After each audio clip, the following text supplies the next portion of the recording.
DC Sports Bay Area is brought to you by Southwest. Yes to low fares with nothing to hide. That's transparency. By Toyota, the full-line automaker with the longest-lasting vehicles in America. Toyota, let's go places. By State Farm. Combine auto and renters and see how much you can save. Talk to an agent today. And by the 2017 Jeep Cherokee with an EPA estimated 30 highway miles per gallon.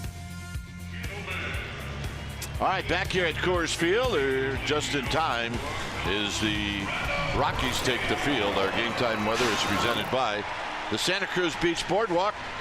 A great time to get to the beach. The admission-free boardwalk is open daily. 86 degrees here at the yard. You see the winds are light. Humidity is low, and it is overcast.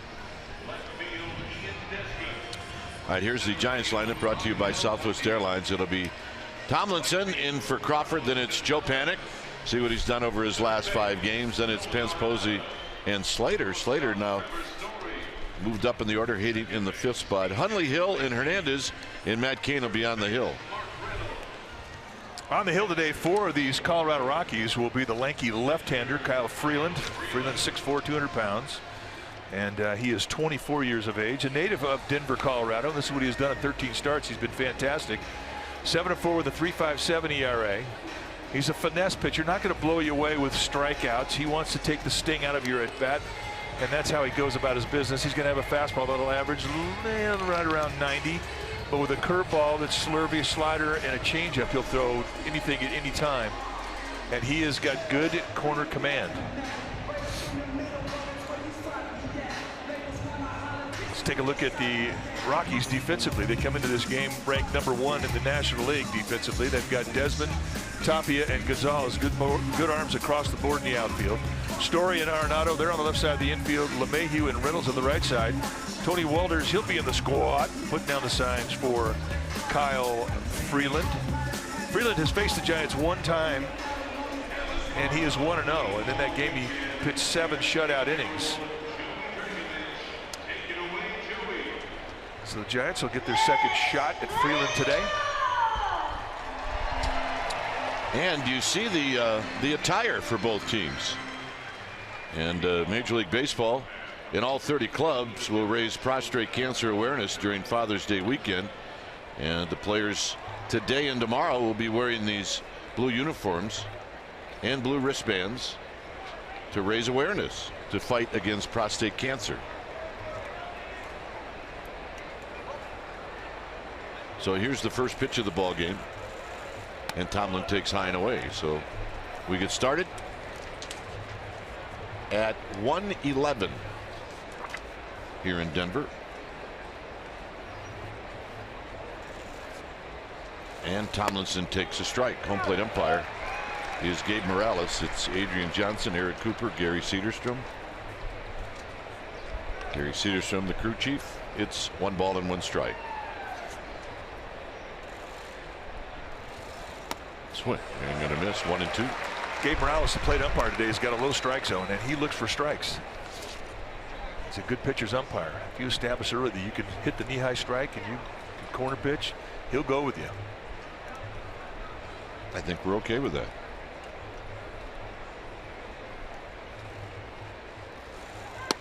Outside to Tomlinson. That's a quality 2-strike pitch. And that's the one thing the Giants saw the first time they faced Freeland, is that when he missed out of the strike zone, it wasn't by very much. Tomlinson's had 2 at-bats in this 2-game series. He's 0 for 2. Here he takes a ball, 3-2. And those last 2 takes were not easy takes. Well, Tomlinson has not been playing every day, so you would think that he may have a little rust on his strike zone. So those teasers that Freeland's throwing up there to him, those are not that easy to pass by. And a walk, and that's how this game gets started. That's a great at bat. All right, right now it's time for a Jeep drive of the game. And last night, Joe Panik, who had a 3-hit night, 3 extra base hits night, had a home run in the 1st. He had a double in the 6th inning. And then late in the game, in the top of the 8th, he comes up and hits his 3rd extra base hit, a double off of Russin. And that is our Jeep drives of the game. 1 for 3 lifetime against Kyle Freeland. And here he takes a strike on the inside corner. Pence to follow, and then Posey. Rockies own first place in the National League West. They're 44-26.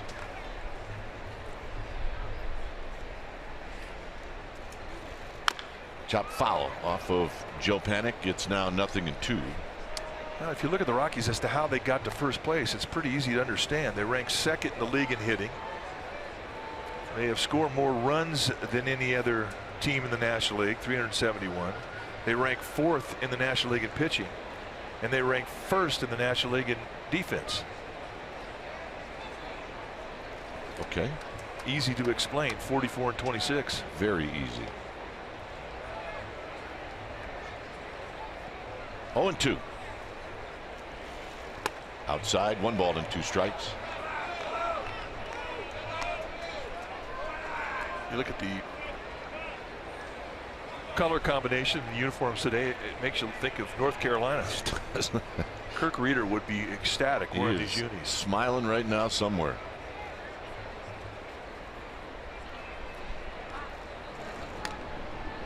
Tomlinson hasn't played enough to give us any indication whether he might go or not, but given his history, he is fast.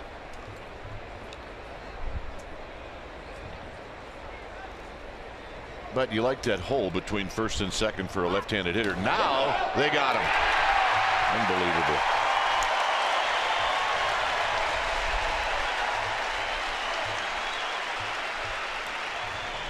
Snap throw from Kyle Freeland. He's got a number of different looks he'll give you, and that was right on the money. Out. And all Reynolds had to do was catch the ball. I mean, it absolutely had to be perfect, and it was.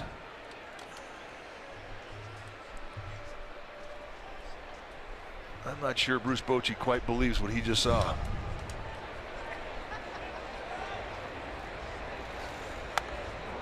Two and two to Panik. And when you're not an everyday player and you get a start and you get picked off, I mean, that's a long walk back to the Giants dugout for Kelby Tomlinson. You get picked off not going.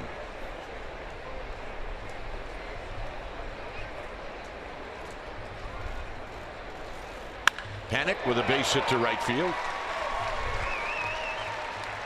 Stay hot. So instead of runners at first and third with nobody out, runner at first with 1 out. So here's Hunter Pence.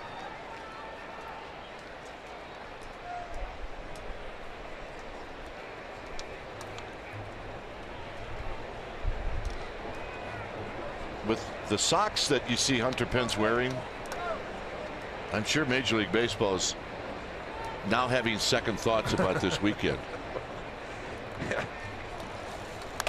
Fouls this one off of the mask of Gabe Morales. That rocked him.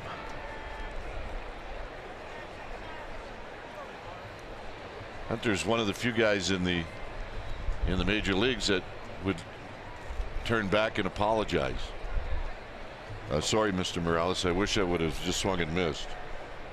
I'm sure he did. I mean, that's Hunter Pence in an absolute nutshell.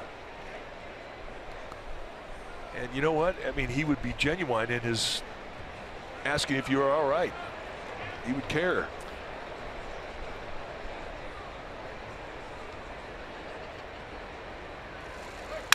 On the ground towards the hole, and that's going to be a base hit.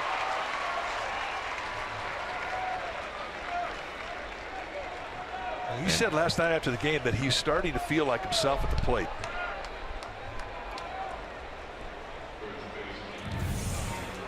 And here, I mean, this is an all hands hit. He didn't have any lower body in it. But when you're coming out of a funk, you need hits that find holes, and that certainly did.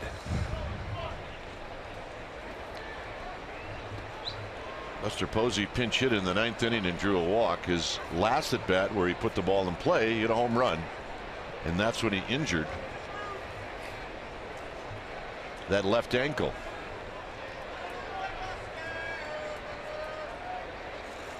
And he takes high and wide. He's hitting .356. The home run On Thursday was his 9th of the year.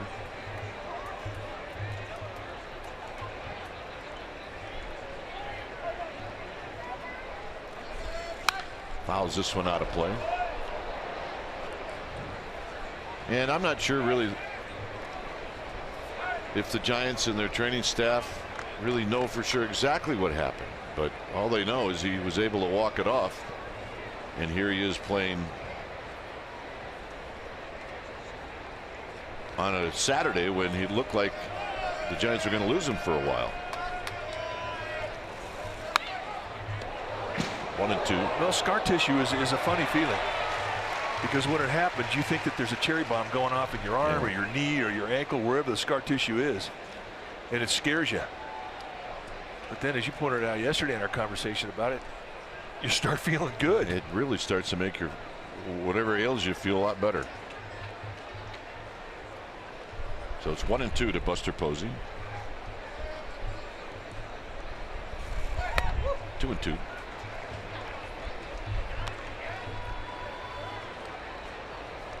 Tapia in center field is guarding the gap in right center. There's a huge gap in left center.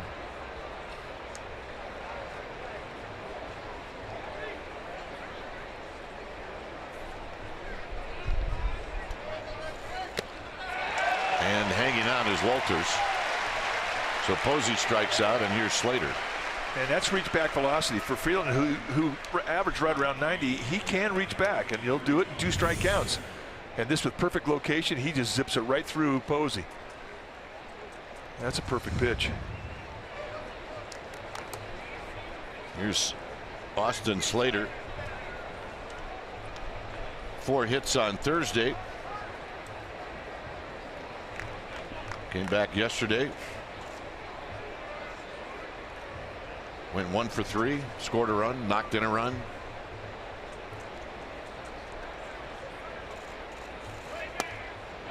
One ball and no strikes. Panic at second. Pence at first.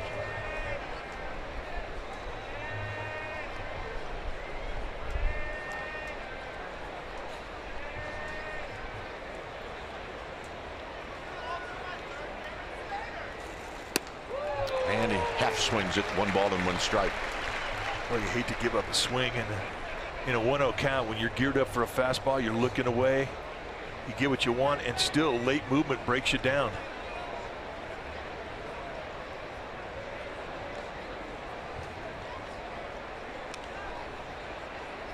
That pitch just impressed Austin Slater halfway into his swing.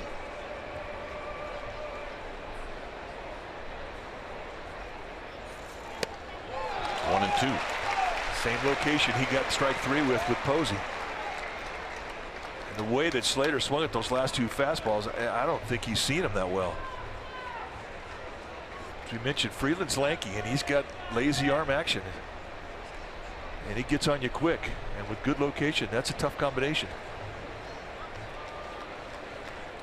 Well, now if you're Slater, you got to fight.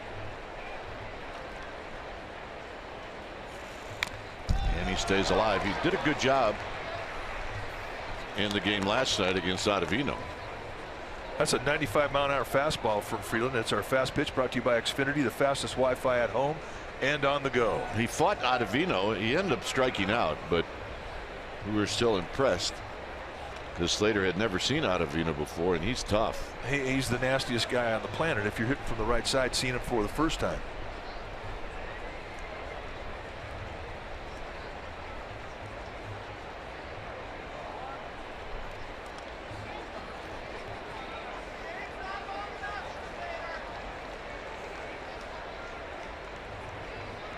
One and 2.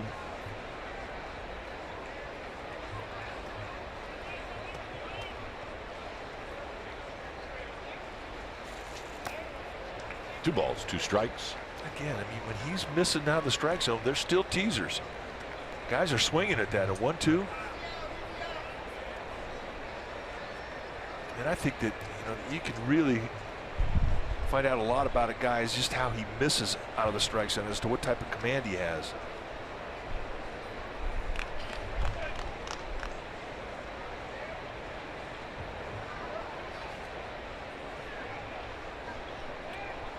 2 balls, 2 strikes. And a full count. Another teaser down below the zone. Nick Hundley would love to get a chance to hit this inning. Runners will be on the move. Panic. Pence.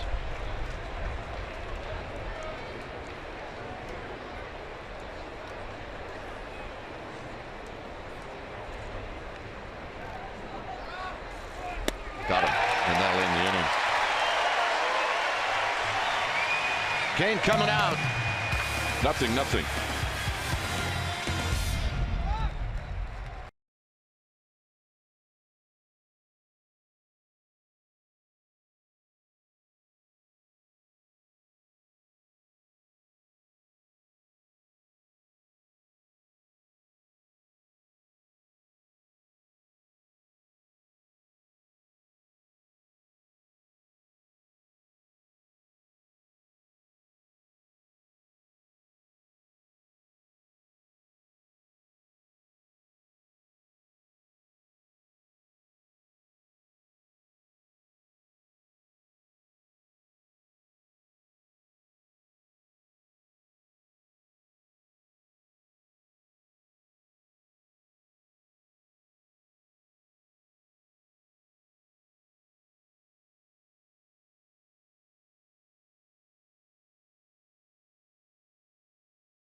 Matt Kane, and it's brought to you by Southwest Airlines.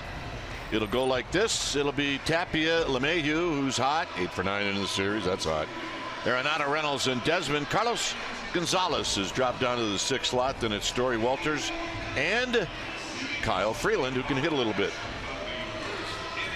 On the hill today for the Giants will be the veteran Matt Kane. Kane 6'3", 230 years old, or 230 pounds. He's 32 years old. That's a little younger than 230 years old. And this is what he's done this year in 13 starts, 3-5 with a 5.22 ERA. When you take your at-bats against him, you're going to see a fastball that's going to be right around 90. He's going to throw more 2-seamers than 4-seamers. He's got a cutter, a curveball, and a changeup. Lifetime against these Rockies, 17-10 with a 3.52 ERA. And here at Coors Field, 6-4 with a 4.6 ERA. And the key for Kane today is simply going to have to establish the knee-high command early in this game, and he's going to have to corner pitch these guys. They're a very confident offense. So here's Tapia hitting at 313. Charlie Blackmon with the afternoon off, and Tapia takes a called strike. LeMahieu and then Arenado, bottom of the 1st. Glad you joined us on this Saturday afternoon as we come to you from Denver, Colorado. There's a fastball in tight. 1 ball and 1 strike. Now the Rocky Mountains still snow on them. Beautiful. Hill on 1 hop. Let's take a look at that Giants defense behind Matt Kane today, starting in the Giants outfield from left to right. It'll be Slater, Hernandez, and Pence. Tomlinson and Hill on the left side of the infield.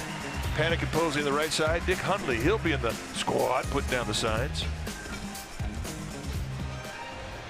Today is not quite as lively as we've seen it the last couple of days. I mean, there's carry in the ballpark. Don't get me wrong, it's still Coors Field. Last 2 days, it has been a very hot yard with carry everywhere. The infield's still fast. The gaps in the outfield still fast. Here's LeMahieu. And a strike. Hottest man on the world. Hottest man on the planet. DJ LeMahieu. And he's got a little ownage on Matt Kane.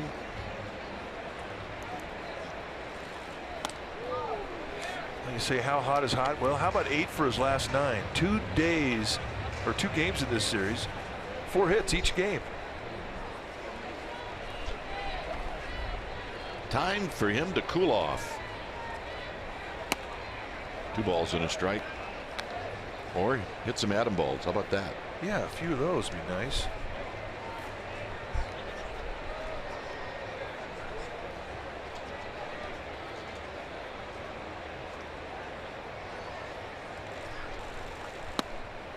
The top 3 hitters in the Rockies lineup in this series, the top 3 guys have had 17 hits and 3 walks in this series. That's amazing. Fouls this one out of play. It's 3-2. Charlie Blackmon is not in the lineup today. That's a good thing. But DJ LeMahieu and Nolan Arenado, those 3 guys have just absolutely torched the Giants. Torched. Full count to LeMahieu.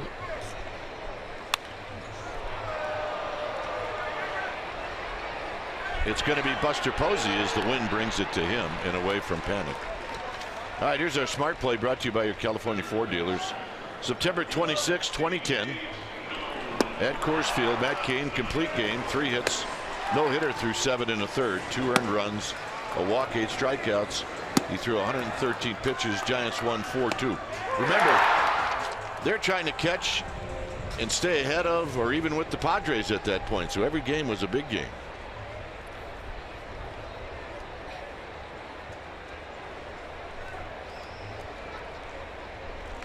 Arenado takes a strike. Did I just see DJ LeMahieu make it out? Yeah, he's on the wrap. You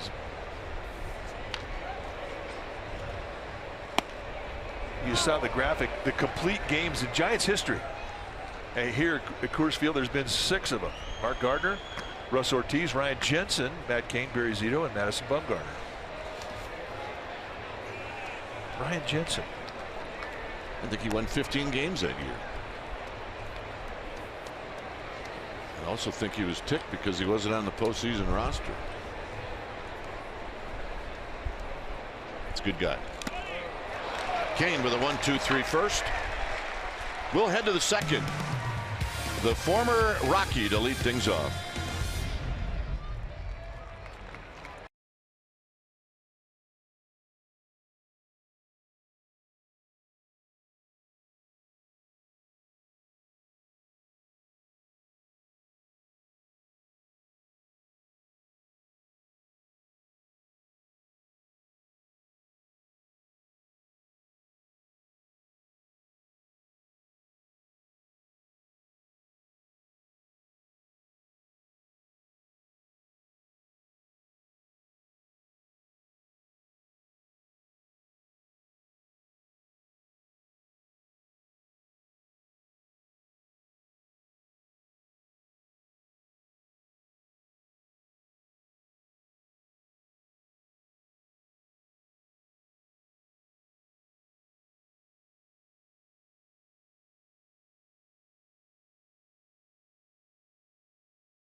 Sports Bay Area is brought to you by the California Academy of Sciences. Discover pterosaurs, Flight in the Age of Dinosaurs, an epic new exhibit at the California Academy of Sciences. We have it.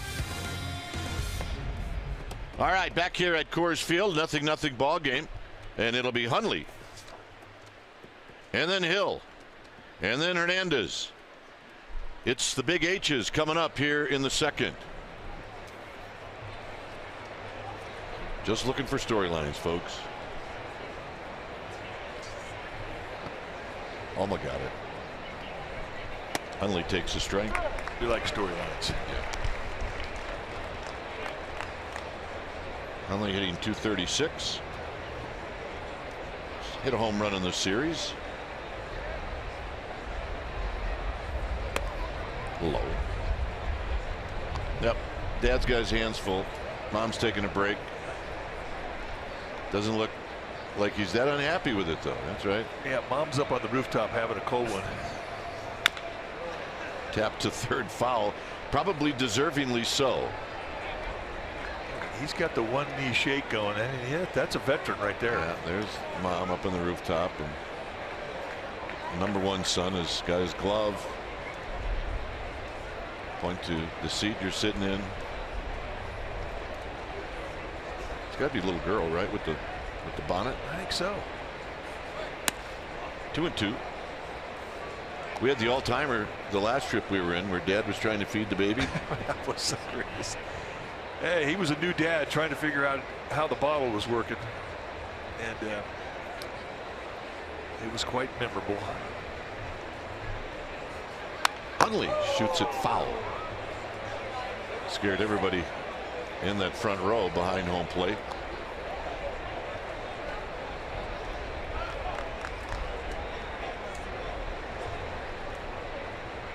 All right, yep, there we go. Oh yeah, sippy cup. When in doubt, go to the sippy cup.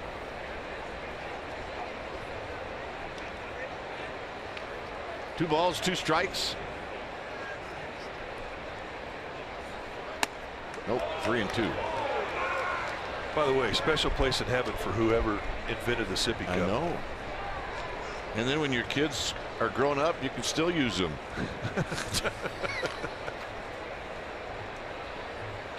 Makes a good shaker. Hundley pops it up. This could be playable for Reynolds. He's over by the seats, but it's going to drift on top of the dugout. Heads up.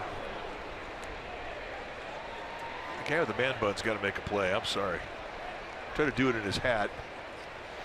If you see an adult with a sippy cup, remember, they're not fooling anybody. No. They're sneaking in a margarita. I mean, this little one was thirsty. Yep, killed it. Yep, put it in there, Dad. Keep it readily handy. Don't worry, he's got others. Mom may be coming back with a sippy cup. Or two. Hundley on the ground to third. Arenado kicks it, and Hundley's aboard. Well, Arenado was struck out in this game and maybe have made an error, so maybe he's not up yet. Well, to quote the famous Hall of Fame broadcaster Jack Buck, I can't believe what I just saw. I don't believe they give Arenado errors in this ballpark. Wow, he just doesn't make them. I mean, he's got as good a glove as anybody in the National League. That's not a hit. That's an error. They gave him a hit? I don't know. No, they're still thinking that's got to be an error. 4 Gold Gloves. E5. That is the right call. I mean, absolutely, it's the right call. Hill hitting 161. Should have got one in the first game of the series. Yep. 1 ball and 1 strike. Hill at third. Nunez, what did I hear? Maybe tomorrow, maybe Atlanta. Eduardo Nunez had a little hamstring strain in game 1 of the series.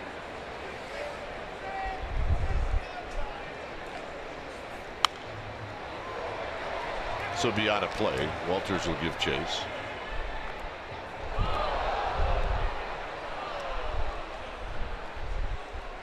Well, there's the best seat in the house. And the hat is what's making it. He has the Edinson Volquez fold in the hat, too. Oh, my goodness. Is that a great seat? You're right. That's a 9-inning seat right there. I mean, don't you wish you could still have a seat like that? Oh, my goodness. Somebody walk you around? Plus, you don't even have to go to take a pee. You're just sitting right there, right? Yeah, just let her go. You're good. Another pop-up and another souvenir. This is what happened to Nunez on Thursday night. I mean, he was hauling tail, and then at the end, you could see he pulled something. Had a little biter, his right hamstring. It's not that unusual in the altitude to see guys have these biters. So Giants head trainer Dave Greshner came in and said, "You're out." Later on, Buster Posey had to leave for a little ankle problem, which is gone. That'll be fouled down the right field line. Aaron Hill's making some friends with all these foul balls. Used to be, when we were in batting practice, if you threw a ball in the stands, there was a guy from the front office that would log it down, and at the end of your pay period, you would get docked $5 per ball you'd give out. So you would sit there on the bench when a guy would have an at bat like Aaron Hill is having, where he's fouling a bunch of balls off, and you're thinking, you're adding it up, what it's costing the team. Well, that's back when balls were $5. Now they're about $20.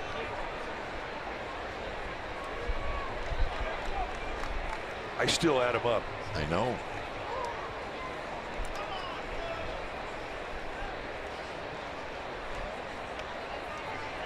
Long at bat for Hill. And this is rolled foul, so he's going to continue to battle Kyle Freeland. And now Freeland's pitch count is getting up there. He hasn't had anybody out here in the second, and he's thrown 40 pitches. Well, and it's frustrating for Bud Black and for Steve Foster, the pitching coach of the Rockies, because this kid isn't really missing. I mean, he's putting the ball where he wants it. To the Giants' credit, that they're fighting it off. They're taking good pitches, tough pitches, and that's what's running up the pitch count.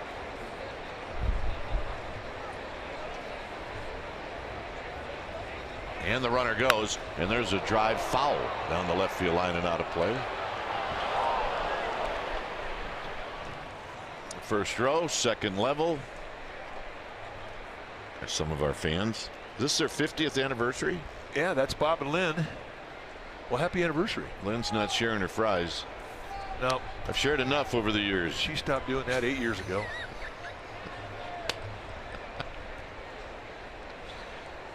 You know what? Doesn't seem like her husband cares. Foul again. Yo, Ian, you might have to get it. That's when you're hoping your ball dude picks you up if you're a corner outfielder. And he did. Next pitch will be number 10 in this at bat.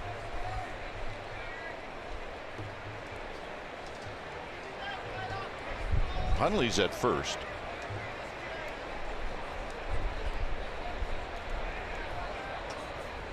On the ground to third. Arenado's got it from a knee. LeMahieu over to Reynolds in a double play.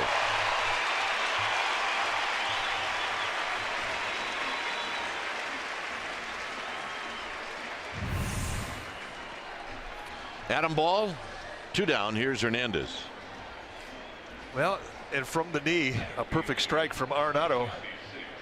Takes his time. He knew he had all the time in the world, and so did LeMahieu.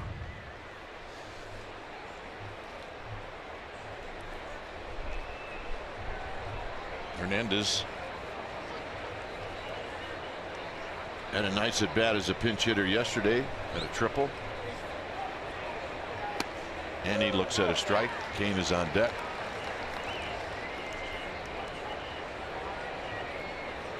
And we always talk about the double play is the pitcher's best friend. In this park, best friend ever. At BFF.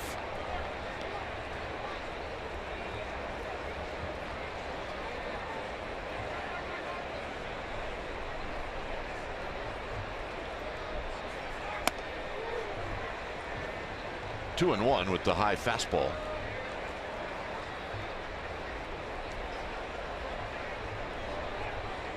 Kane would like to hit. Up the middle and a base hit, and Kane will hit. Corquis Hernandez has got some confidence going right now with the plate. Another good at bat. Let's take a look at the pitch. Right down Market Street. And what do you do with it? You go right back up the middle. And he said that last night we were talking about his approach. He says, I'm thinking up the middle. It's really keeping me square, and I'm getting a lot of hits to right field, as he did last night. Here's Kane, who looks at a strike. Kane is 2 for 19 on the season.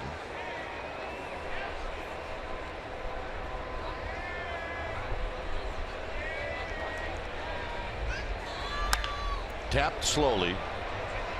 Arenado, and they'll end the inning. Reynolds, Desmond, Gonzalez coming up.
And last night it was Jeff Samardzija who hit a bomb 461-foot home run to right center, and he hit it off Antonio Zenzatella, the starting pitcher for the Rockies.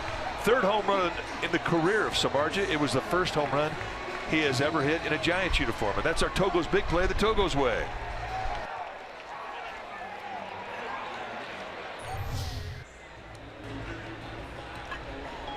There's the Shark. Well, he's finally cooled off. Yeah. He's not happy last night leaving the ballpark. I don't blame him. No, I don't either. He deserved better. Did I hear the longest home run by a pitcher since they started StatCast? I didn't hear that. But well, I didn't make it up. I have made some things up, but not that one. No, you don't make things up. Yeah, I do. Only about milking cows. No, we stayed out all last night. Made that up. Although it feels like we did. Foul back as Reynolds took a rip. He's having a fantastic season. As a matter of fact, this guy may be headed to Miami for the All-Star game. He should. And this is a guy who was looking for a job late.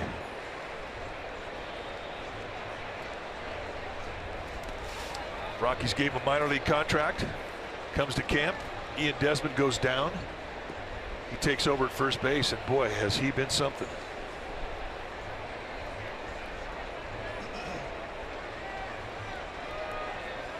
I mean, if you're going to have a good year as an organization, you need stories like that. Absolutely. 2-2. I mean, what this guy has done is really take swing out. When he first came up with the Arizona Diamondbacks and we saw him, he was just all out. He would flail. And Not quite as disciplined in the strike zone. Had a lot of strikeouts. Led the league a couple times in strikeouts. And then along the way, he matured in this game. Became more disciplined. Conceded that he didn't have to swing so hard to hit the ball out of the ballpark. Took a little swing out, got more control of his swing, became a better two-strike hitter, and then look at the year he's having. Yeah, I mean, you just figured that he was going to strike out or hit one out. That was it. That was it. Got him. Now, Tuesday, the 27th of June, it's Firefighter Appreciation Night at AT&T Park, and it's presented by The Hartford. Your special event ticket includes ticket to take on the Rockies, a co-branded T-shirt, and reminder, you need the ticket to get the T-shirt. sfgiants.com/special events. Firefighter Appreciation Night. We appreciate those guys every night. In tight to Desmond. You know, that strike three pitch really gives you an idea of how the league looks at Matt Cain now compared to how they looked at him early in his career. I mean, you get a 3-2 pitch from Matt Cain. When he first came up, you were going to sit fastball. That was a fastball right down the throat, and Reynolds simply was not guessing fastball. He was looking off speed. Breaks his bat to Hill. Ball comes up on Hill to Posey. The sound that every pitcher loves to hear, whether it's during a game or in the middle of the night. Oh, that's better than the soundtrack of Hamilton right there. That crack bat. That gets me excited. Yeah, perfect. Me too, because those are half of my hits. Here's Gonzalez. You're making this stuff up again. You forget I was there. Gonzalez is hitting at 216, and he takes wide. He really is scuffling. And also, Cain's got some ownage on him. In 54 at bats, Gonzalez only has 8 hits against Matt Cain, and he's going to have hit number 9 as that falls in front of Hunter Pence, and that's the first hit of the ball game for Colorado, bringing Trevor Story to the plate.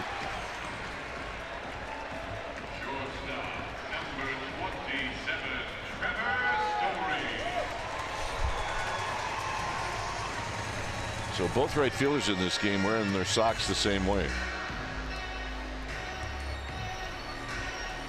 Pence, Gonzalez.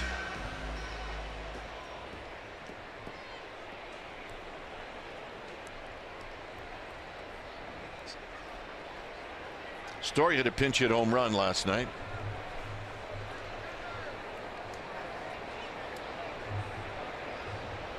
And he takes the pitch high. 1 ball and no strikes.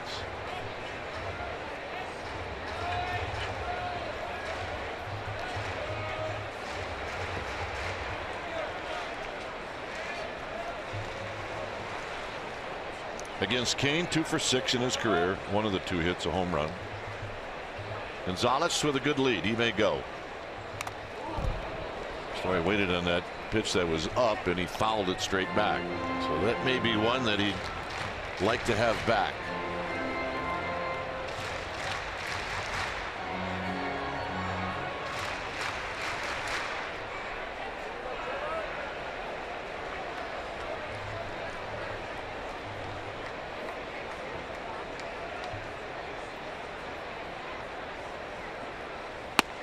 Outside, 2-1. Pitch. And we talked about how Kyle Freeland was always around the plate when he was missing, not really having any bad misses. Well, you could say the same thing for Cain. He definitely has beautiful command of his stuff today.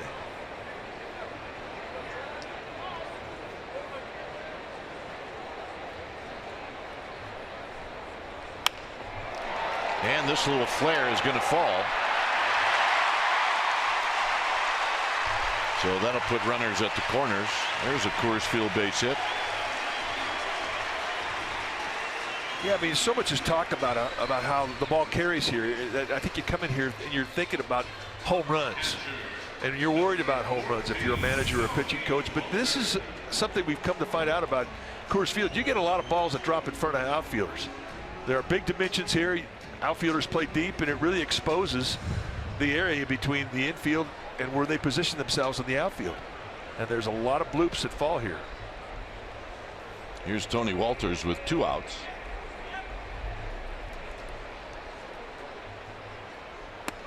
And he takes a strike.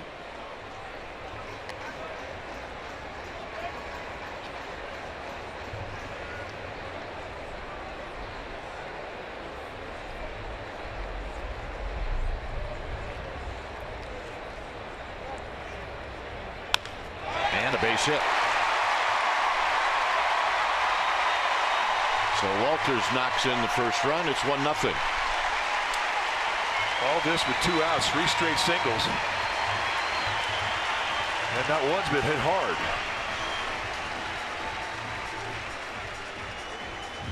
Let's take a look at the pitch. They sit up in the outside corner. This one has a little cutback on over the plate. Runs off the sweet spot up the bat, but that doesn't matter. Walter's strong enough to throw it out there where it hurt you.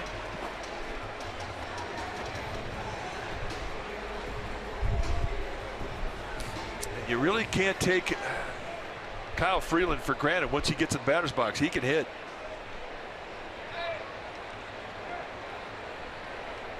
He's 6 for 22. And he rolls it foul, and it's no balls and 1 strike.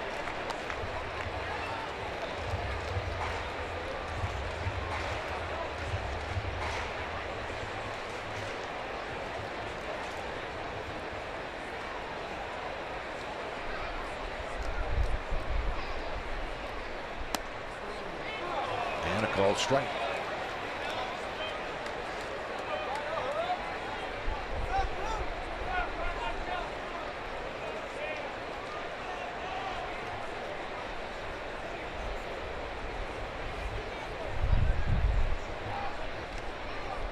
And a quick toss to first, and Walters gets back. 1-0. Rockies on the board first.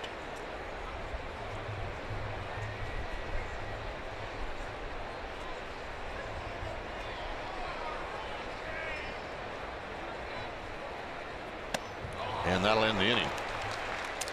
3 straight singles. We'll head to the 3rd. Top of the order coming up.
Baseball on NBC Sports Bay Area is brought to you by Big O Tires. Tires, service, straight talk. Big O Tires, the team you trust. By the Craftsman of Commerce at Pitney Bowes, helping U.S. online retailers expand globally. And by Provident Credit Union Super Reward Checking. We pay you. Union Station here close to the ballpark. It's 1-0 Rockies, and Tomlinson's going to lead things off.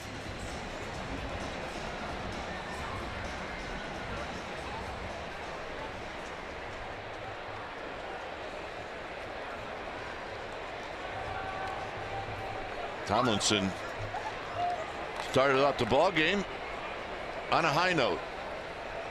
He drew a walk in a long at bat and then got picked off.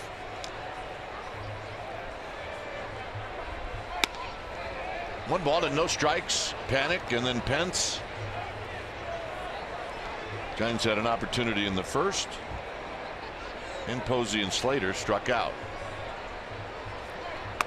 There's a call strike. You can live with 1-0. The crooked numbers are the ones that hurt you here. You're right. Inning starts to go against you. You can minimize it to 1. It's not a bad thing. I mean, I don't think I've ever been in a ballpark where an out can be so hard to find. When an inning starts to go against you and this Rockies team starts rolling, and that's been since 1993 when they came into the league. Tapped to Friedland, who throws him out. Nice play.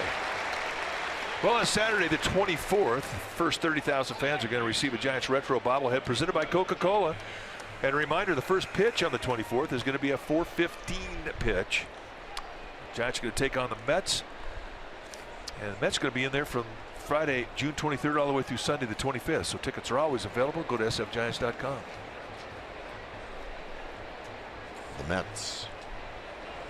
Panic singled in the first.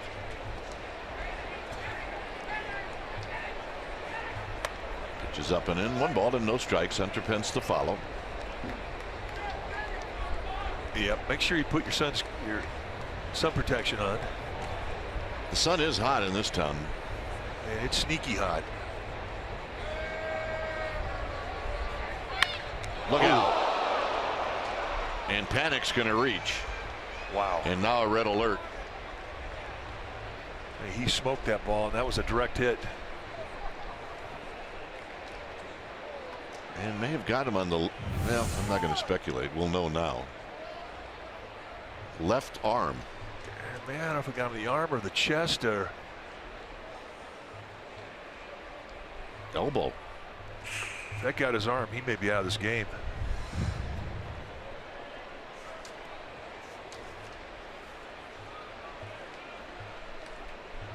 Boy, I tell you, you see that.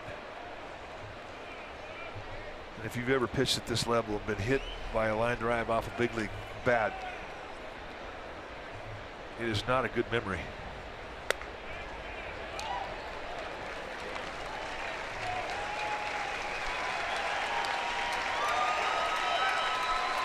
Not convincing enough on one throw. Well, Scott Garrett, the assistant trainers out there.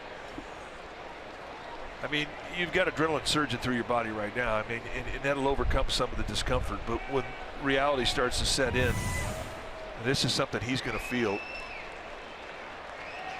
So above the elbow. Looked like it got him right.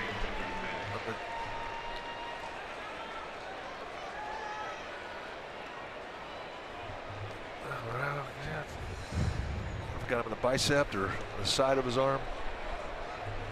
Here's Pence.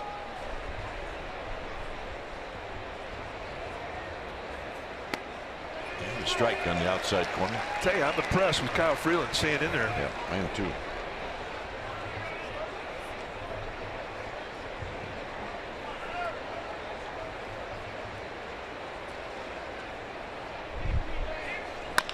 Tapped. That's one. Not in time.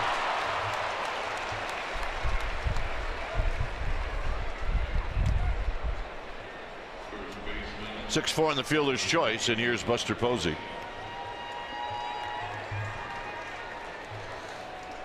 Buster struck out in the first.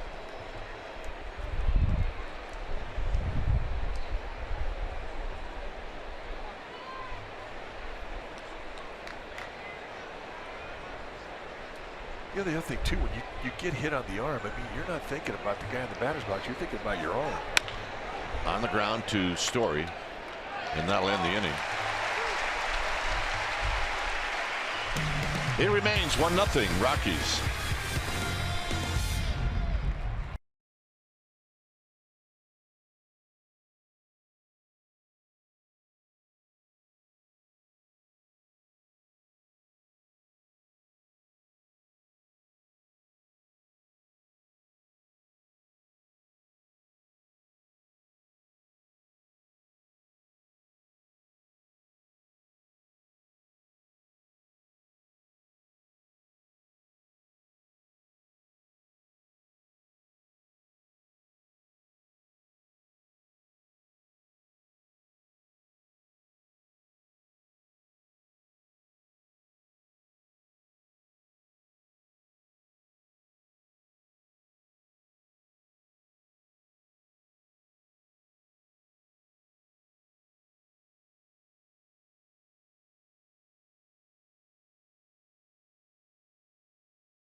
On this date in 1964 at Candlestick Park, Willie McCovey pinch hit for Del Crandall in the bottom of the ninth and hit a 2-run walk-off off of Joe Nuxel. Giants won the ball game 3-2. It was the second of McCovey's 6 career walk-off home runs. Way to go, Stretch. He got Nuxie. Here's Tapia to lead things off. And Tapia lines this one foul, and it's no balls and 1 strike. How about Joe Nuxel? How good was he? He was pitching in the big leagues when he was 15 years old. Isn't that awesome? Yeah, I know World War II was going on, but still. He was broadcasting in the big leagues, and he was 75. I think he saw a lot over those years. Oh, he did. Foul back. It's 0-2. And his partner, Hall of Fame broadcaster Marty Brenneman, if you start talking to Marty about Joe Nuxel, I mean, he'll tear up. Oh yeah.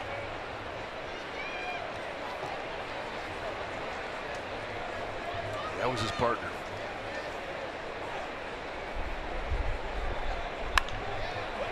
Skied out to left.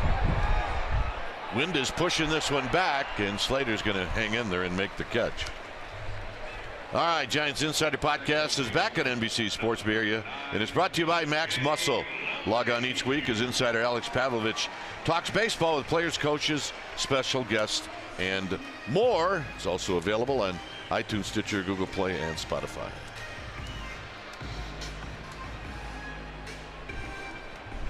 There's Alex. Alex, it's a dead giveaway if he stayed out all night. He wears the sunglasses when it's cloudy.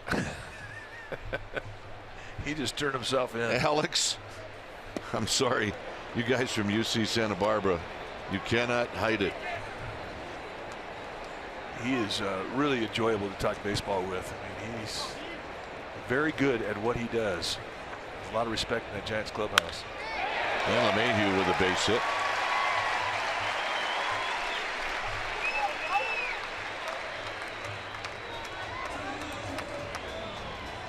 So that'll bring up Arenado. Third baseman, number 28,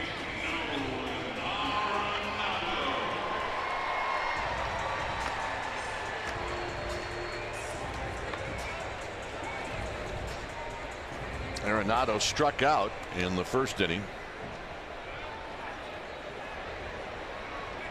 So Kane to face Arenado out of the stretch.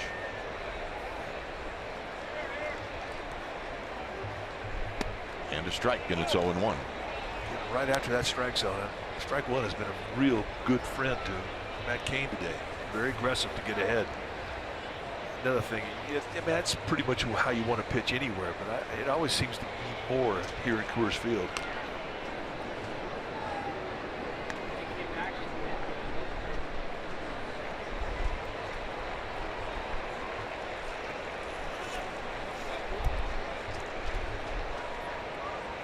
For 12 was strike one for Matt Cain. Line drive. 2 outs. And here's Reynolds.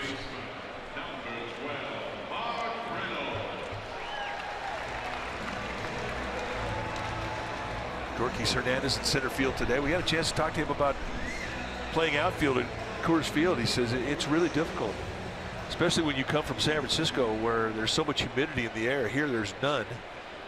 He says you really can get fooled on balls as they come your way. You can break in when you need to break back. You can break back when you need to break in. Just not an easy ballpark for outfielders.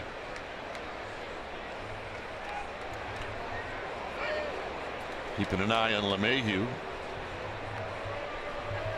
Mr. Posey thought he had a chance there. He's looking into the Giants dugout.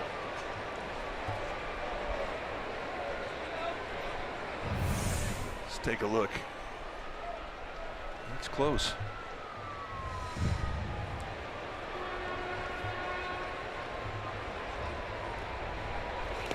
Down low. Big curveball. 1 ball and no strikes. You know, for most of baseball history, when throws go down and umpires are looking at contact on stolen bases or pickoff plays, they're looking at the base, they're looking at the hand or the foot. But what has happened since the replay has come in, there's a lot of guys making tags on the body, back of the foot, and it shows that the runners are out. 2 balls, no strikes. I mean, the instant replay has really very subtly changed some things that we've taken for granted for years in this game.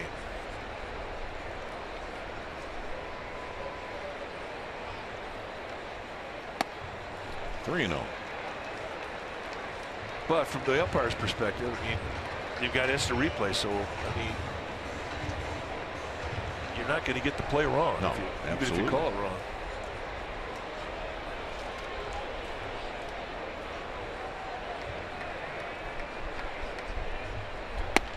And a strike to make it 3-1. Talked about the transformation of Matt Cain. That's a 3-0 non-fastball. Well, Reynolds was up there looking to swing. He broke a swing down there. And a bit outside. Cain wanted that one. So his first walk today.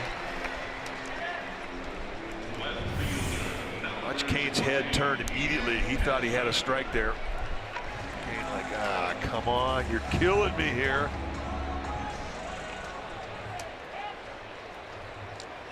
The way that he's been around the strike zone today, you would expect that he has earned the right to get a few corner strikes.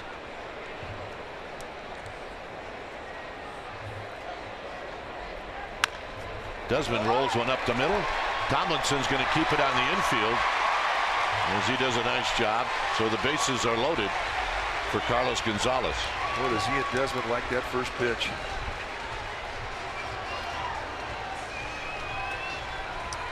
And from Tomlinson's perspective, he just saved a run.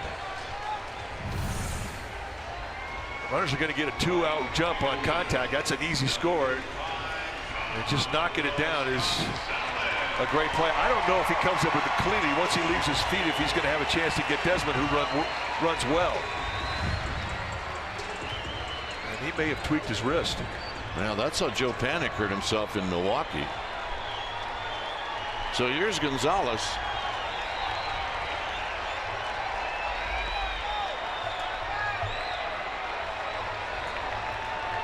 Gonzalez with a 2-out single in the second.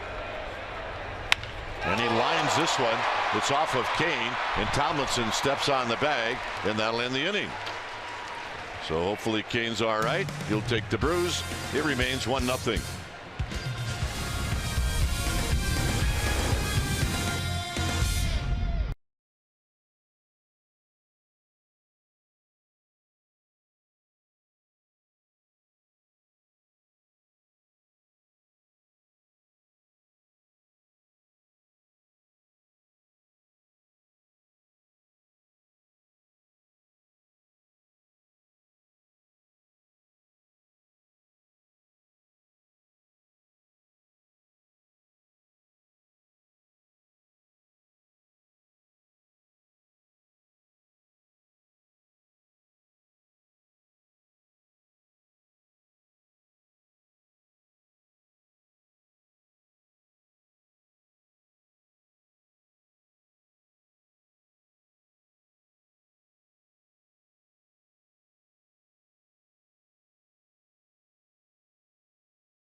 3rd through the 25th, and on Sunday the 25th, the Giants are going to look back 50 years to the Summer of Love. The first 20,000 fans are going to receive a Summer of Love blanket presented by the DeYoung Museum. Tickets always available. Go to sfgiants.com. Here's Slater. Swing and a miss. No balls and 1 strike.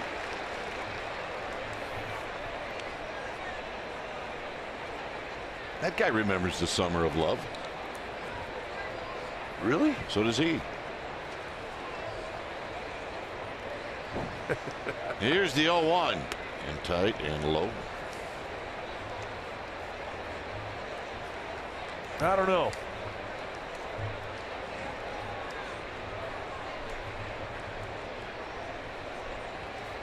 Hundley, Hill, tapped to short. Story, 1 out. Here's Now that Hundley. couple, married for 50 years, they remember. They do, absolutely. He's a deadhead. He's living the Summer of Love. Probably met on Haight Street. So hey, happy 50th anniversary. They did. Could have happened.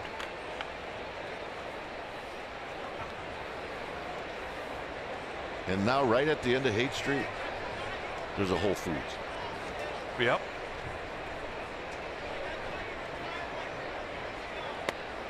Down low, 1 ball and no strikes. It still is a fun street to walk down. It is never boring.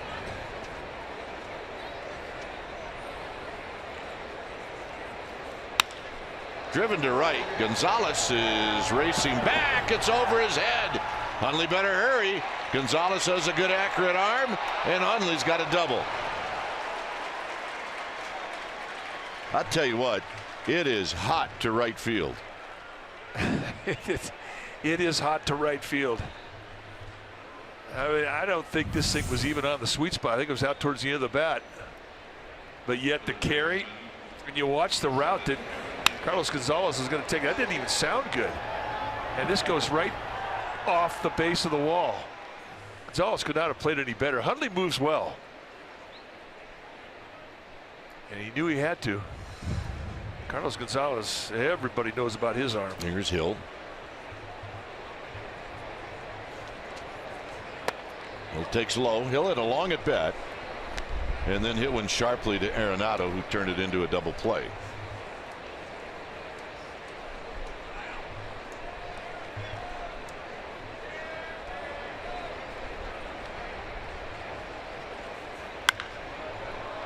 Very high to left field.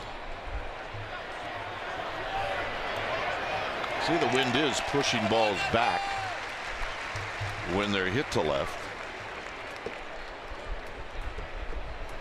Not that that one pushed it back into play, but Hill did hit it very high. Here's Hernandez. See what the Rockies do with Hernandez if they put him on and face Kane.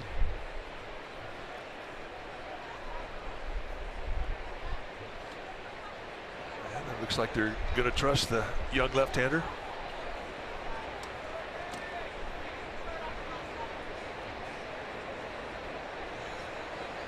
A lot of confidence that Bud Black is showing in his rookie.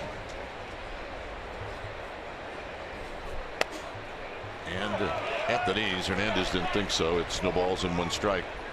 And Gabe Morales is getting an earload from the Giants dugout. Morales has been very good today.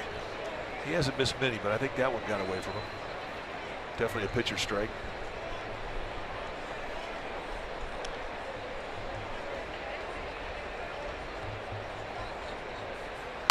On a play, 0-2.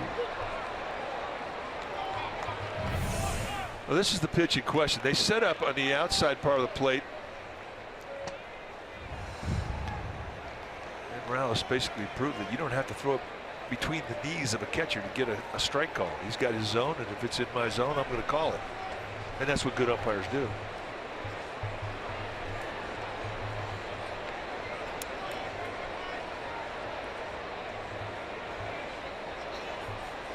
And a base hit.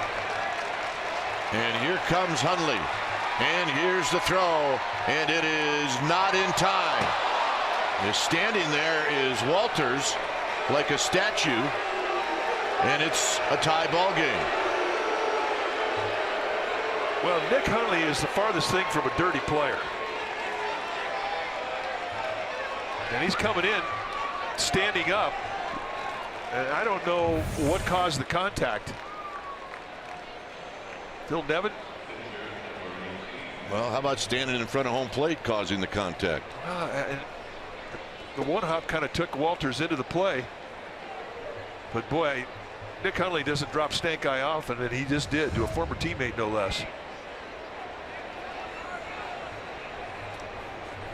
Kane with a swing and a miss.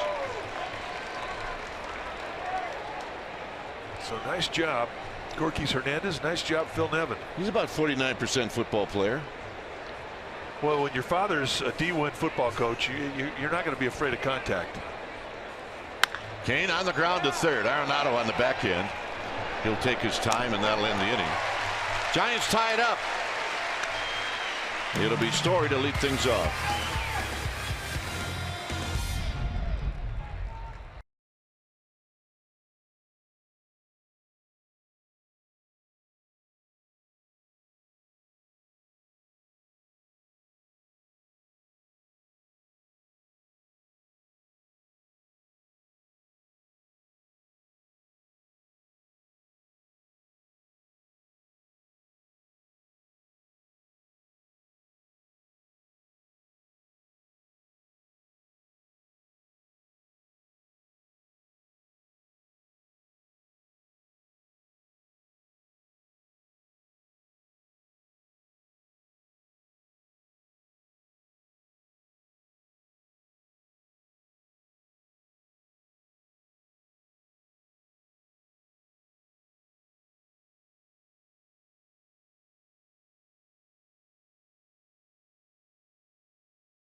By the authority of the San Francisco Giants and may not be reproduced or retransmitted in any form, and the accounts and descriptions of this game may not be disseminated without the express written consent of San Francisco Giants Baseball Club, LLC.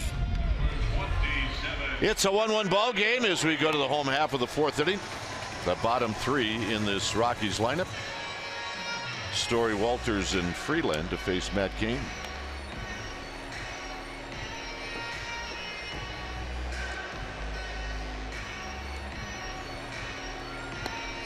If you just joined us, the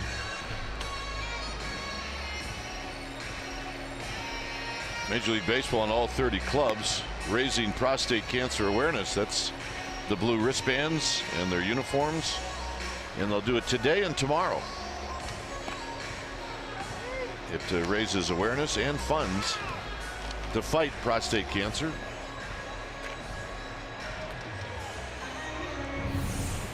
Now this is how it ended last inning for Cain. Carlos Gonzalez hits an absolute bullet right back at the face of Matt Cain, and how he gets his glove up, I don't know. He doesn't know. But it catches the tip of the finger of the glove, and it kicks right to Kelby Tomlinson. And they get the out, they end the inning, and Cain is fine. The only one upset about it is Carlos Gonzalez. Here's Story, who singled in the second. I mentioned this last night, and I don't know how the umpires allow this, but we're not going to get a chance to see it because Story pops it up. Walters is literally 15 feet from home plate.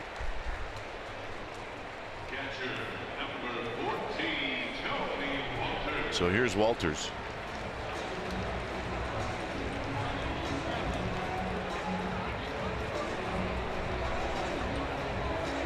Well, Walters going over there. I think he's apologizing to Nick Hundley, who just punched him in the arm, saying, all right, we're good. Looked at the replay that Walters actually did lean his shoulder into Hundley as he's coming into home plate. And a high strike, and it's 0-1. I mean, this is how close he is. Now there's the guy you're talking about. I mean, first of all, it's not safe. No. I mean, I don't know if there's a rule. There is a rule. I mean, I don't know if you can stand like right behind the umpire like you do in a scramble. Everybody wants to check out the putt. Well, that's what they're doing. I mean, but it's kind of like, well, if we call it on their guy, they're going to call it on our guy because everybody does it. I don't care. I'd call it. I'd do the Frank Robinson. I'll do with the other part later.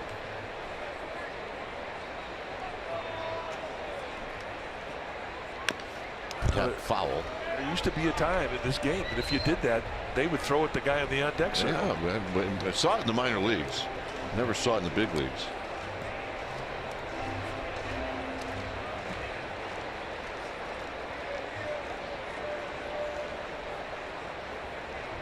And the 1-2.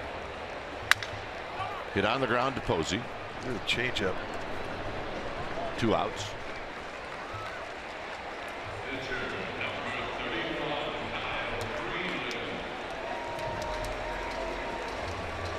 Freeland, who allowed the hit to Gorkys Hernandez to tie the game with first base open. He's stepping up. He's 0 for 1. If the manager ever thinks, you know what, my bad. No, that's one of those times. Should have walked him. And the base hit. He can hit. And he's a low ball hitter, and that's exactly what he got. But you know, it's such a plus to have a pitcher start off an inning, and you understand what Bud Black is thinking as we watch the replay of Kyle Freeland's base hit. Plus, Freeland was throwing the ball well. Yep. And you know, that thing too is if you're Bud Black, you have to be pretty confident about your offense being able to pick you up if you make a mistake. Rockies have scored more runs than anybody else in the National League. Tapia has bounced out and popped out to left. First pitch is high.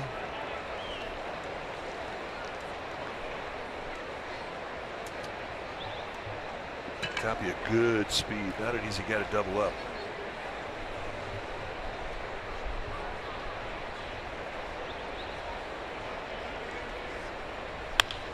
He's got a base hit. So now, after 2 outs, you face the hottest man on the planet in LeMahieu. That pitch from Kane was right where he wanted to throw it. Tapia, a long arm swinger. You want to jam him. But the point you make, now you have to face DJ LeMahieu, who's got 9 hits in this series.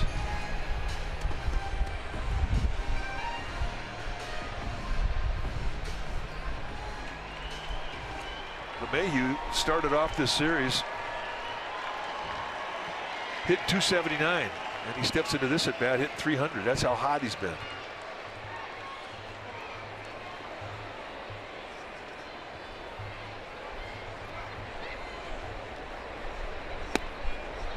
Just outside.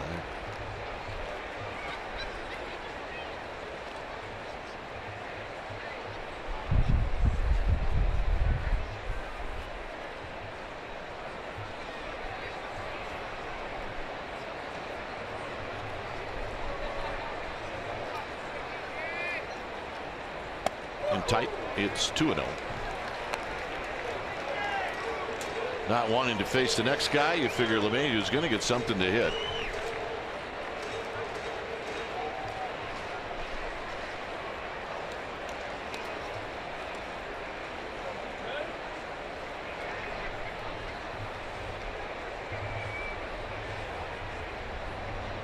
Pitch number 60 for Matt Cain.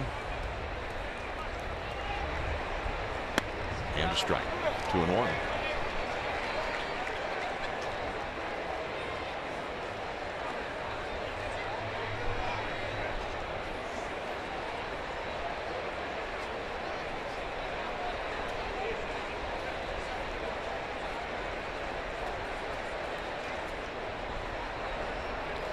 See if he backs it up. 3-1. The guy gets hot, his eye gets good. He stays in the strike zone. He's getting good pitches to hit. 2 times in this sequence of pitches, Kane has gone just off the plate away. I mean, by inches away from the strike zone. And both times LeMahieu spit on him. And both times they've been called balls.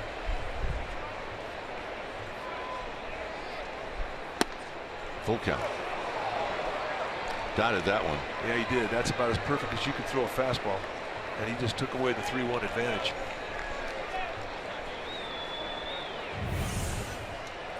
It's gone in early and then a lot of them away late.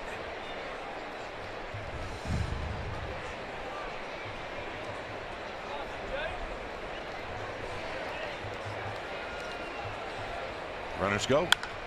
Hit into the gap. Side retired. I think the wind knocked that ball right back to Hernandez. Absolutely did. So, Coors Field taketh away. 1-1 ball game.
Check out Bart to the Ballpark ticket offer for the weekend Marlins series July 8th and 9th.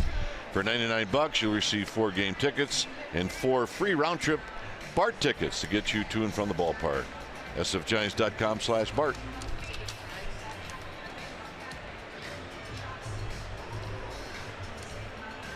Kane made the last out, so it'll be the top of the order coming up.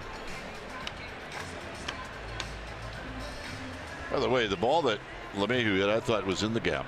Oh, I did too. And the point you made about that wind knocking it down, it absolutely did. Balls to left of center field, they're feeling the wind. Right field, however, there is a carry there. Off the crack of the bat, we're just thinking automatic. And look at the route from Rockies Hernandez. It was straight as an arrow. Right to it, he made it look easy.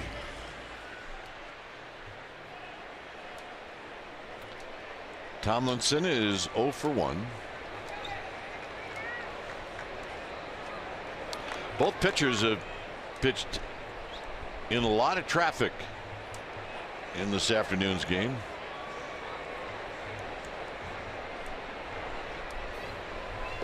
And here's Tomlinson.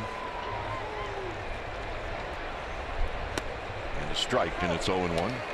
I still am amazed at how hard the ball that was hit off the bat of Joe Panik hitting the arm of Freeland, and Freeland's still in this game. Tapped. Arenado on the bare hand, and they got him. He's a Gold Glover. Like Omar Vizquel, I think he'd rather catch it with his throwing hand than with his glove. Well, it's a fun play for him, and I think Arenado's the same way. He knew that he did not have any time for exchange. Tomlinson just runs too well. So it's going to be bare hand or nothing. Watches it right in, and then a bullet. Not even close. Panik is 2 for 2.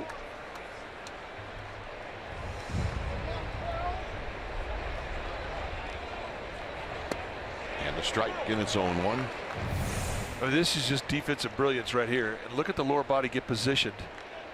I mean, he had his hips turned, almost ready to face his target. Can't make it any better than that. On the ground and a base hit. Panik's 3 for 3. Have a day, Joe Panik. Have a series, Joe Panik. Good to get him back, and good to get him back swinging the bat well. All right, here's Hunter Pence. Hits are even at 7. Joe Panik's 7th hit in this series.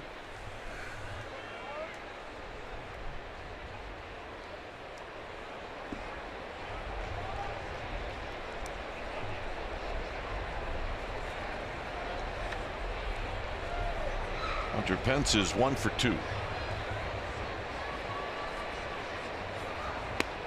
And a strike.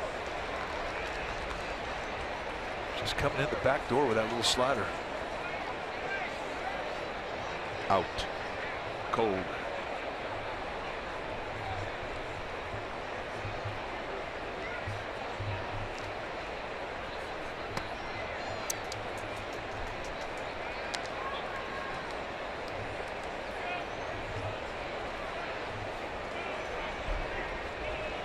One out, one on.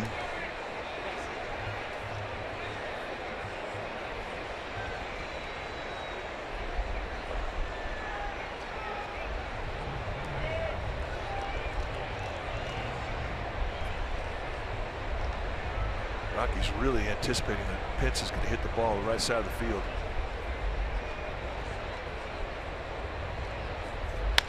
Get on the ground. And that's 1, and that's it. In the exchange, LeMahieu dropped the ball, so Pence will reach on the fielder's choice for the 2nd time. And here's Buster Posey. Story kind of flipped that thing a little high for LeMahieu coming across the bag. Wasn't the best flip, and it had to be perfect if you're going to get Pence because he's got good speed.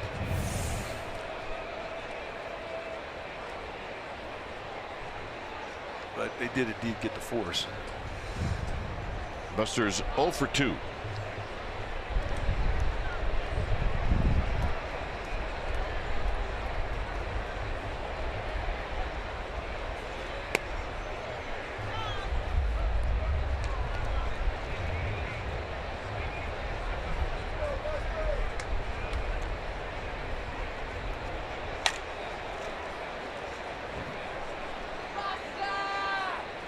Pence with good speed. He's got his lead at first.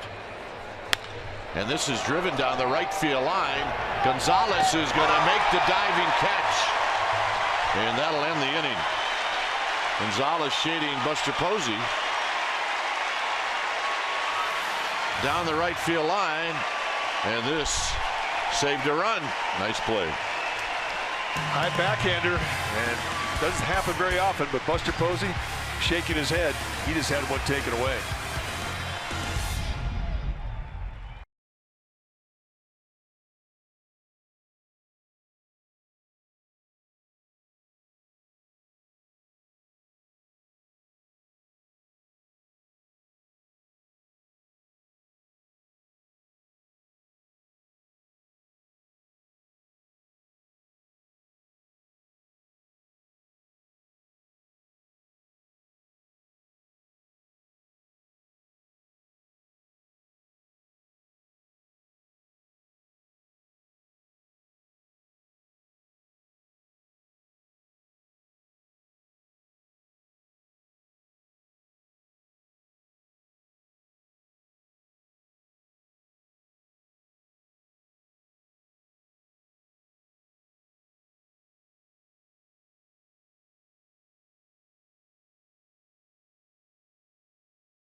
On Sporting Kansas City tonight, 6 p.m. right here on NBC Sports California.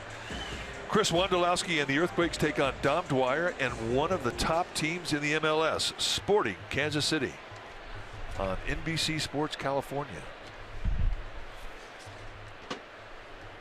Here's Arenado facing Matt Cain.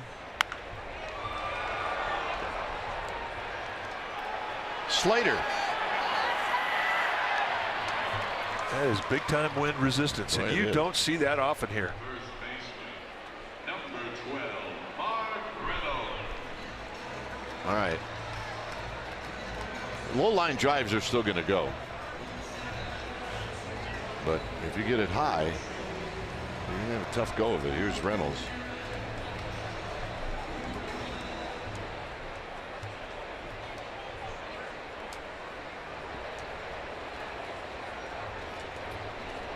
Reynolds 0 for 1, strikeout and a walk.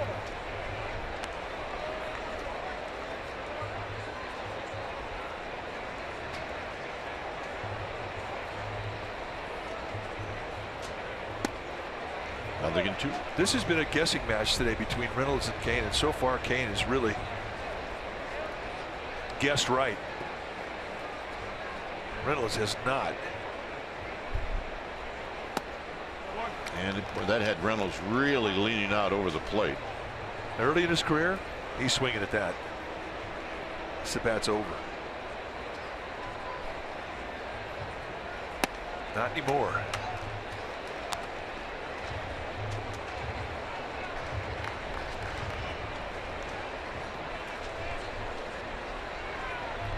Two pitch. Here it is. Popped up. You see what happens to right field as opposed to left field. 2 down. Left fielder, number 20, Ian Desmond. So here's Ian Desmond. Yeah, you never know what you're going to get in any outfield. Wind has so much to do with how the ball travels. There's a base hit to left. Desmond puts on the brakes. Nice throw by Slater. Another first pitch swing from Ian Desmond. Boy, does he like that first pitch. And it doesn't really matter what you throw at him. Breaking ball, change up, fastball. Let's watch the work of Slater. Perfect strike. Make a throw like that as a left fielder, you're kind of disappointed. The runner doesn't challenge you. Here's Carlos Gonzalez. This is the 3rd time in this game that Matt Cain has gotten the first 2 hitters, and then the 3rd hitter is singled. No balls in 1 strike. Oh, by the way, was that the first pitch again? It was for Desmond. Absolutely.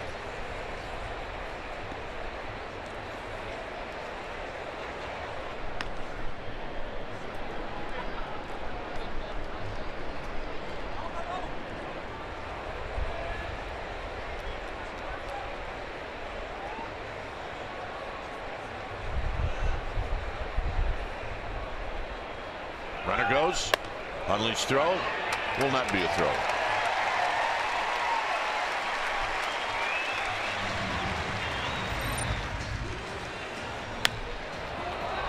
Well, this was the play that ended it for the Giants. And you take a look at Carlos Gonzalez coming across with a high backhander, taking away extra bases and an RBI for Buster Posey. And Kyle Freeland, the pitcher, very appreciative of that effort. It's a big league play.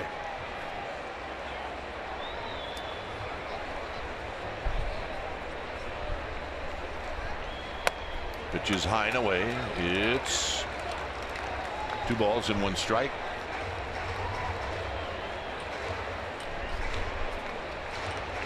Mile-an-hour fastball. It's good velocity for Cain today.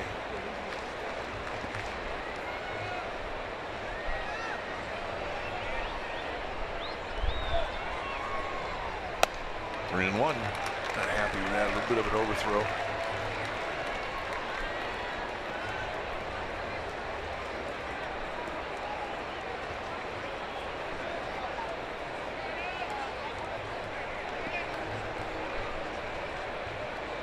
See if Gonzalez gets anything to hit. First base is open. And that would be no. Well, 3-1 changeup. It's been this way for Matt Cain all afternoon.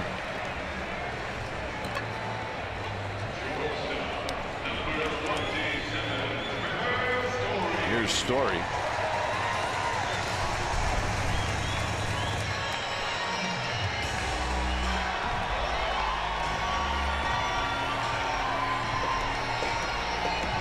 Hundley goes out to have a word.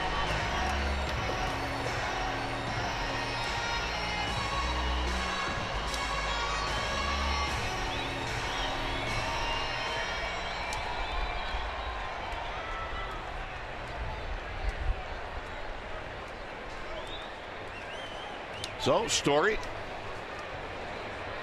stands in with 2 outs. 75 pitches for Matt Cain.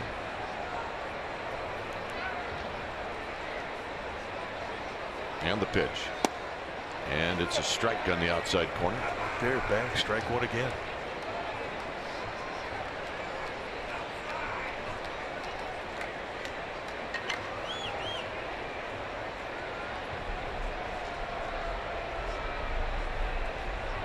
Walters almost on the dirt.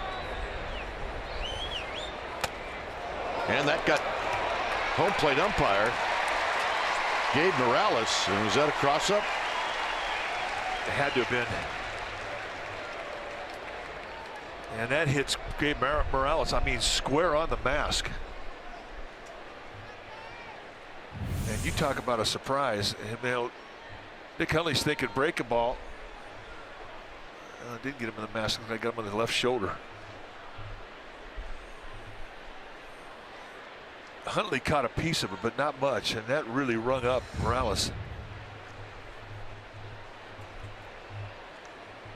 So the cross up with Hundley thinking he was going to get a breaking ball away. Cain throws 91 right through the glove. And with Morales looking over the left shoulder of Hundley, I mean, he took it full force. Let's listen to it. And really, I mean, the Giants catch a bit of a break with this because they lose 90 feet with Desmond moving up to third. But when it hit Morales, it came straight back. It froze Gonzalez at first. So they could have had 2 runners move up into scoring position instead just the 1. So now a mask issue. May have caught that little throat protective piece that he's got, the extender.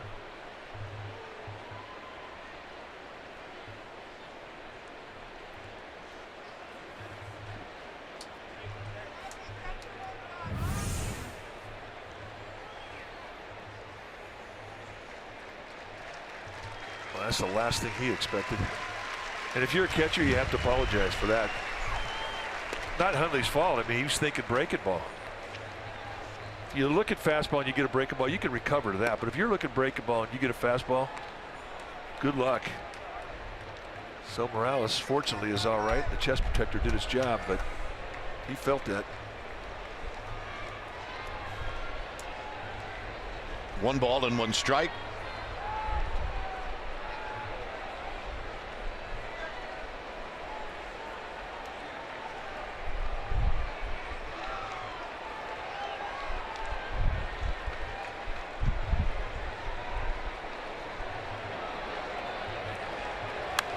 Pop up out of play as Gonzalez was on the move.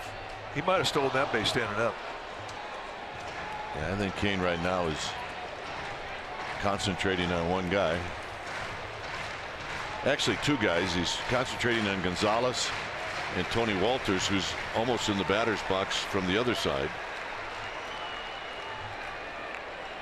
Well, I mean, again, it's a safety issue, but look how close he gets. That's just unbelievable.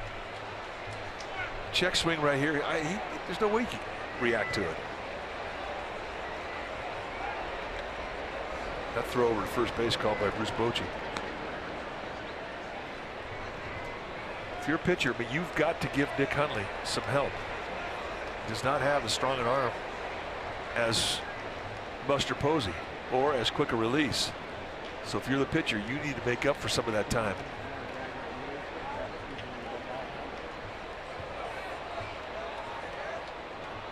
tell you, that looked funny from us looking from the side. That looked a little odd. We couldn't see that Story had called timeout.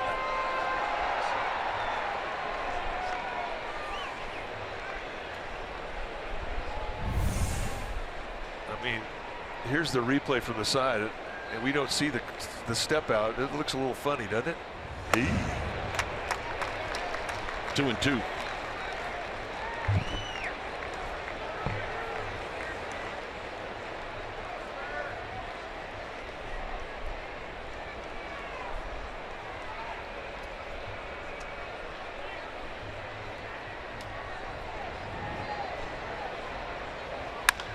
Up the middle and a base hit.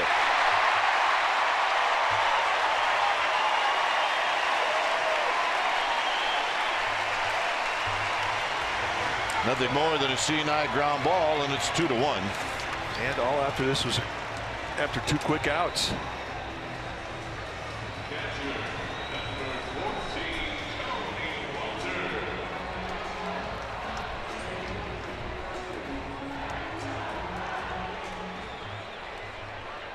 So here's Walters.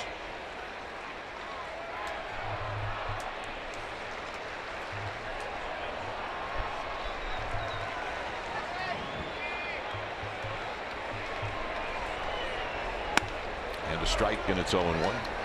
Money with that breaking ball, getting strike 1 today. It's giving him a quick advantage a lot.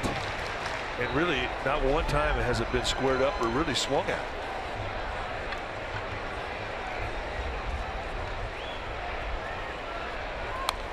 Oh, 2.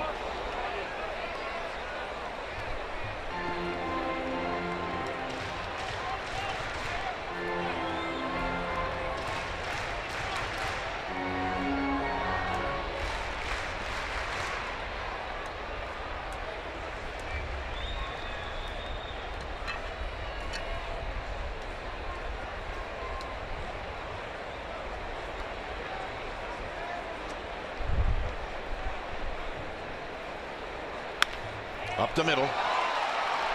Panic. Side retired. 2 outs. Rockies pick up a run. It's 2-1.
Baseball break brought to you by T-Mobile. It's all about the starters in the final game of this series tomorrow. Ty Blach against Tyler Chatwood. You see the numbers: Chatwood under 500, Blach right at 500.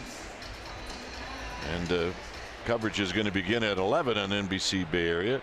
Chatwood does have good history against the Giants. That's the difference. Ty Blach is pitching at home. Here it's going to be Slater to lead things off. There's Ty Blach. And I'm sure his pass list tomorrow is going to be a bit heavy. Slater is 0 for 2.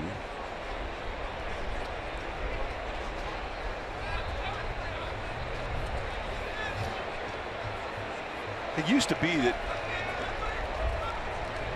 every player got 6 tickets, 4 family tickets and 2 friends tickets that you had,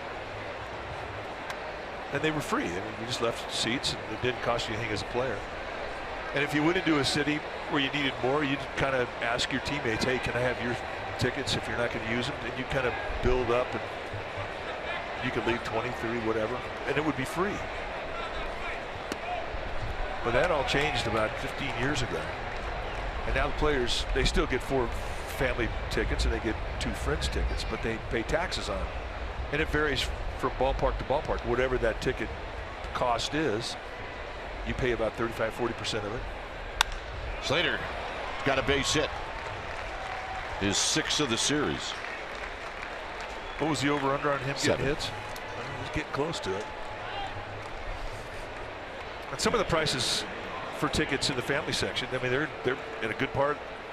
Those are good seats. Citi Field is like $175 each. Yeah.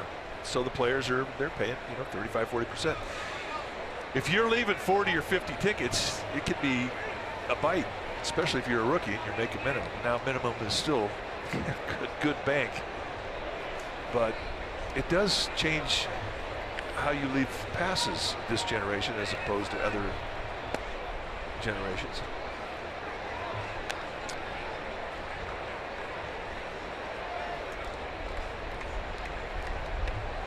Well, at least now players think about saying no. Otherwise, you didn't have to.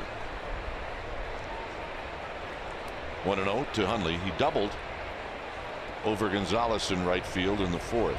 Here he takes inside 2-0. When we were playing at Candlestick, I mean, there's always so many seats available. I mean, you could leave pretty much as many as you wanted. The Giants didn't care. They wanted the people in the stands. And they were always great about accommodating. There were a couple times we left the entire school. The kids were in grammar school. Hundley rolls it slowly to third. Arenado's got 1 play, and that's at first. Slater into scoring position. He makes that play coming in on the ball as good as anybody. So here's Hill. Scott Oberg is throwing in the bullpen. Here's the play Mike's talking about. You know, when I say as good as anybody in the game, I mean that ever played the game. He's got such a strong arm, and he likes throwing off his right foot. Yeah, and he's got good hands.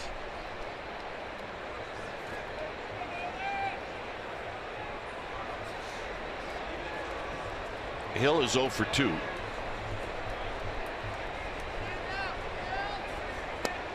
And a strike, and it's 0-1. He has had some good swings against Freeland.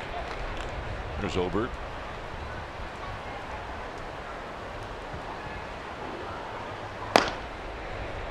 Again, Tapia in center field, shading Hill to right center.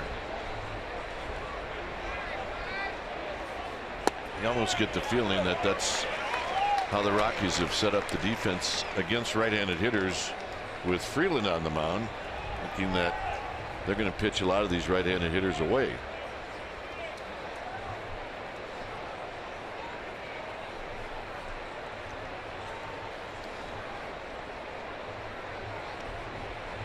Hill still got a strike to play with. And now Freeland steps off. So Walters going to come out and talk about it. There's been some disagreement with what Walters has suggested. And I think Walters wants to hear about what the young pitcher has to say, and then as told why he wants to throw this certain pitch. And as a young pitcher, a rookie, I mean, sometimes you have to convince the veteran catcher that your idea is sound.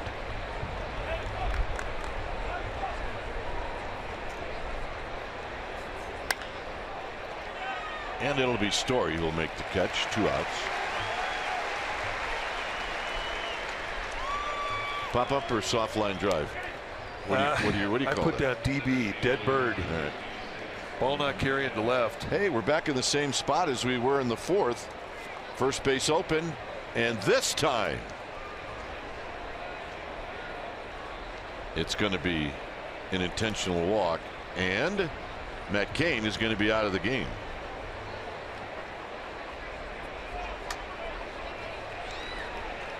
And he did a good job, folks. He pitched beautifully today. And he's got a chance to get a win. Giants can rally here. Right now he trails by a run, but he really threw the ball beautifully today. So here's Belt.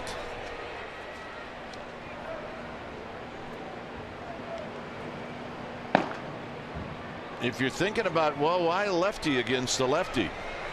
Nunez probably unavailable, and all you have on the bench are left-handed hitters.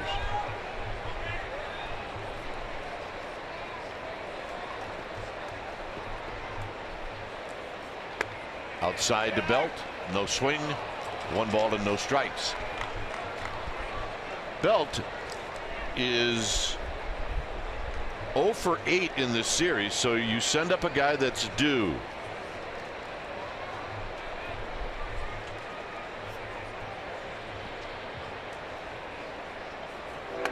Two and 0. Who has a good eye?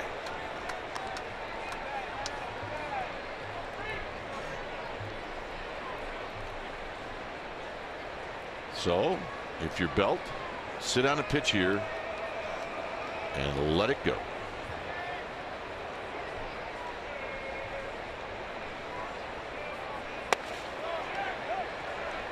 And that time they're going to say he went around. Gary Cedarstrom, the crew chief at third base today, making the call. Belt unhappy that he actually made it look like he went around. I don't think he went around. I think that was a gift.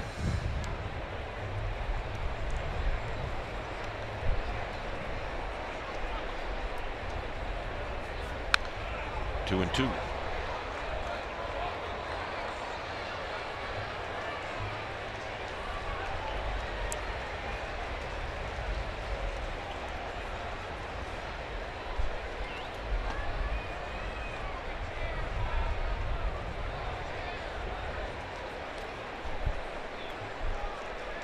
If Freeland does not get Brandon Belt, this may be the last hitter that he faces.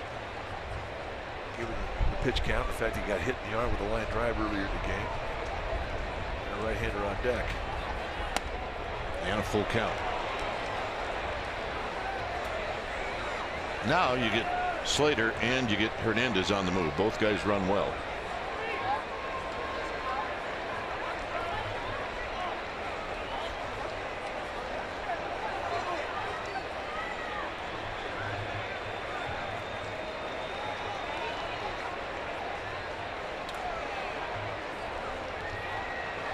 Walters and Freeland trying to come up with the right pitch, and it may be that Walters is going to have to go out again.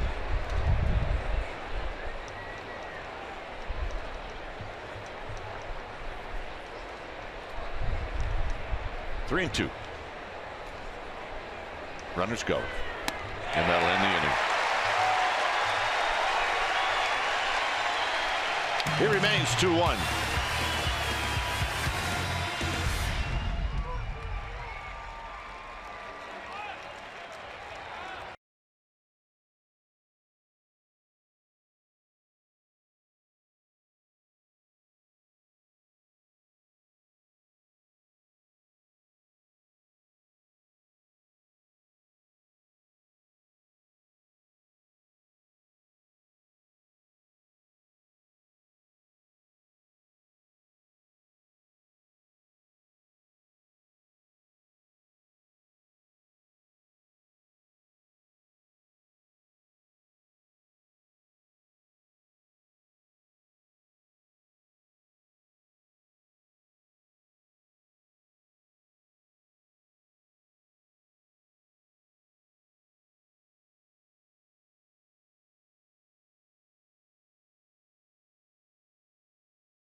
Sports Bay Area is brought to you by Toyota, the full-line automaker with the longest-lasting vehicles in America. Toyota, let's go places. By Heffernan Insurance Brokers, insurance and financial services for you and your business. Visit hefins.com. By Jack in the Box, come try the new sweet or spicy barbecue bacon cheeseburger and chicken sandwich. Limited time only. By Southwest, yes to low fares with nothing to hide. That's transparency. By the all-new 2017 Chrysler Pacifica. And by AAA. Get a free Giants welcome mat. Restrictions apply. Go to AAA.com/Giants or to a AAA branch for details. Here in the Rocky Mountains, it's a 2-1 lead for Colorado. When it's time for a change, think Speedy Oil Change and Auto Service, your trusted oil change tune-up and brake experts. So Brian Morris, the new pitcher now for Bruce Bochy, 18th game that he has come into. He's done a nice job throwing the ball well right now with a lot of confidence. You see low to mid-90s velocity with sink, curveball slider combination. But not make many mistakes up these days. He's been pounding the knees consistently. Here's Amarista, a pinch hitter. And he takes low. It'll be Amarista, then Tapia, then LeMahieu.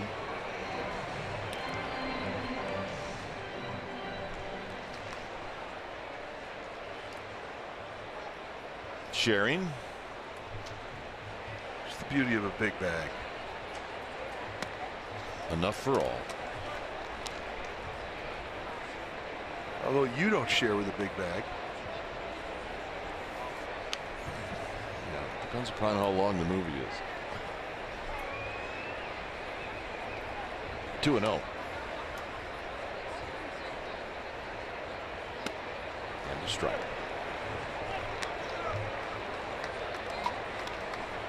Amarista started at short and went 1 for 4 with an RBI in the game last night.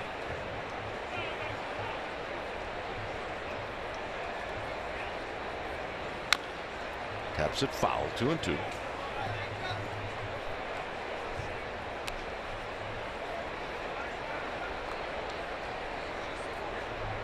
Bullpen game the rest of the way. Now both starters pitched well.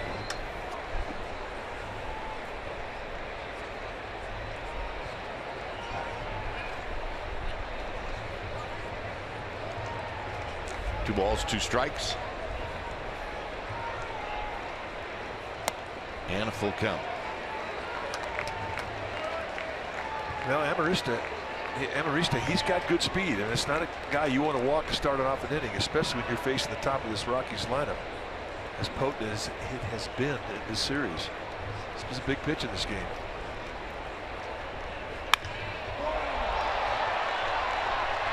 Marcus Hernandez with a beat on this one. 1 out.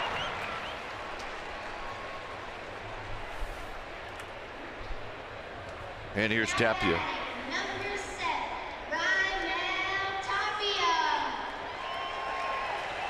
Tapia is 1 for 3.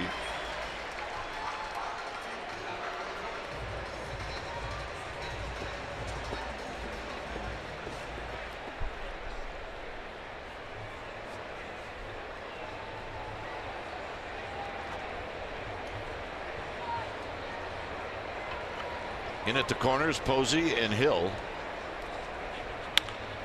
And this is rolled up the middle for a hit. Gives you an idea how fast this infield is.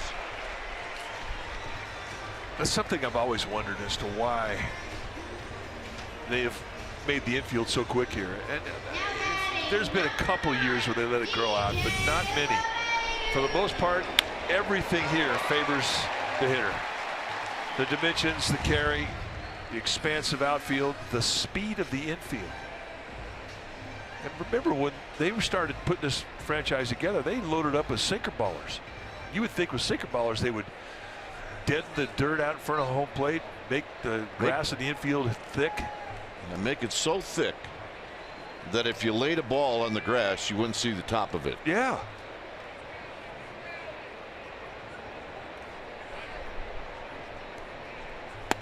There's a strike. Kind of like the fescue they have at this year's U.S. Open. Yeah. Played in parks in the 70s, 80s, Wrigley Field. Could hardly see the top of the ball. Tiger Stadium. That is absolutely no exaggeration. Especially if you had a couple infielders on one side of the infield that didn't have a lot of range. It's true. Slow it down. Here you could putt on this infield. When the Cubs had Boa and Ron Cey on the left side, you could hardly hit a ball through the infield.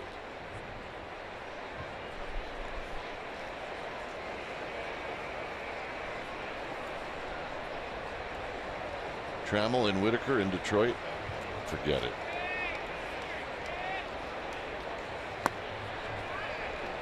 One ball and one strike. I did notice one thing the last time we were back at San Francisco, AT&T. It was faster. That's the fastest infield we've seen in a while. It was faster. And really, given how that ballpark favors pitchers, that should be an infield where it's pretty quick.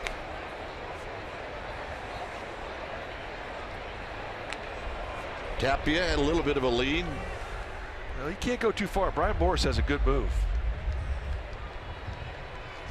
Very quick pickoff move.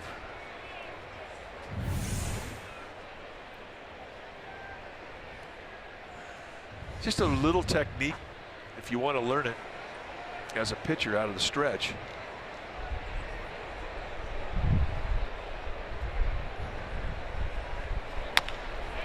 High tapper. And LeMahieu retired.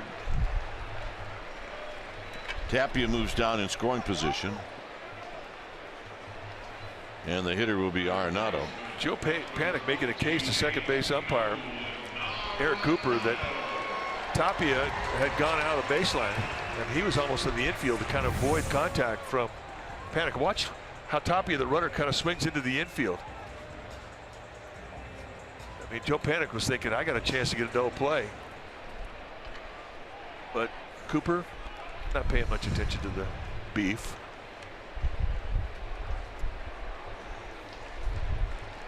Arenado is 0 for 3, which makes him dangerous. Foul back, and it's 0-1. 94 on the radar gun.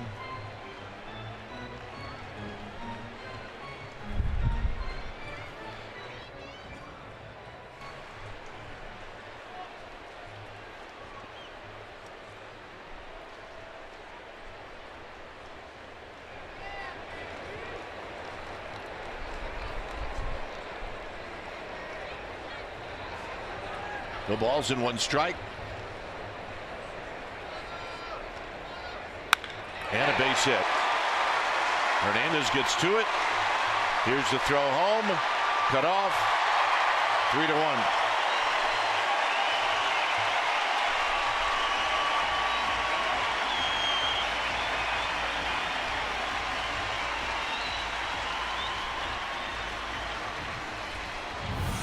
Take a look at the pitch.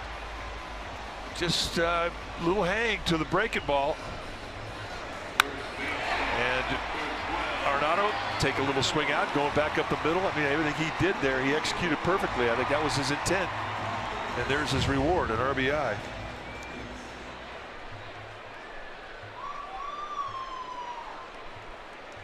Here's Reynolds.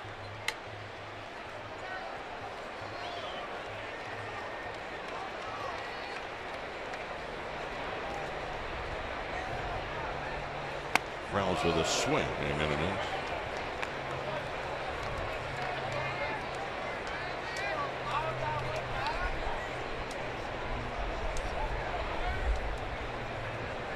Three runs on 11 hits for the Rockies.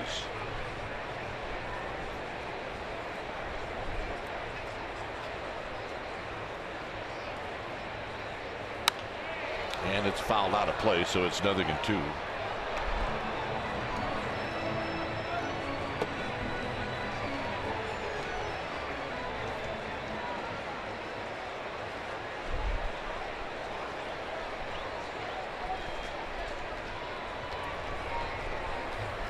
Giants 1 run on 8 hits.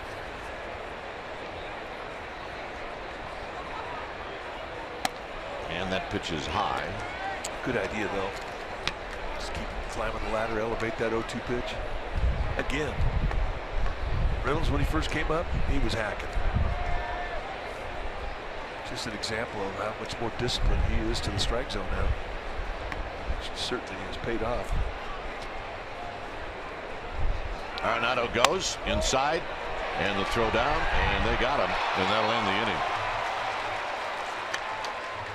For the Giants, top of the order coming up. They trail by 2. Tomlinson, Panic, and Pence.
Brought to you by your local Toyota dealer.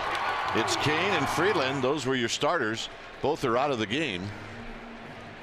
Kane gave up 2 runs on 9 hits. He had a hard time getting the 3rd out after he retired the first 2, but still pitched very well. Freeland pitched very well. Remember, he got hit with a line drive and he stayed in the game. And Trevor Story, his RBI single in the 5th inning gave the Rockies the lead. When it's time for a change, think Speedy. Oil change and auto service, your trusted oil change tune-up and brake experts. So Scott Oberg, the new pitcher now for the Rockies, 31st time that he has come in. Average just about a strikeout per inning. Tomlinson takes a strike. Tomlinson is 0 for 2. Afternoon coffee time, Mikey. Yeah, it smells good. Yep.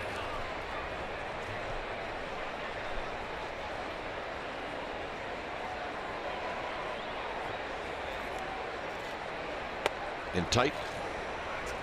Going to see a healthy fastball from Oberg. That last one at 97. He's also got a slider and a changeup to go with that fastball, but he thinks fastball. Throw 97, why wouldn't you?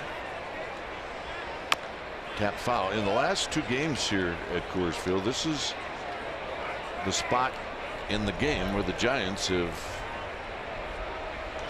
turned things up a little bit offensively. So we'll see if that carries the same tune in this game.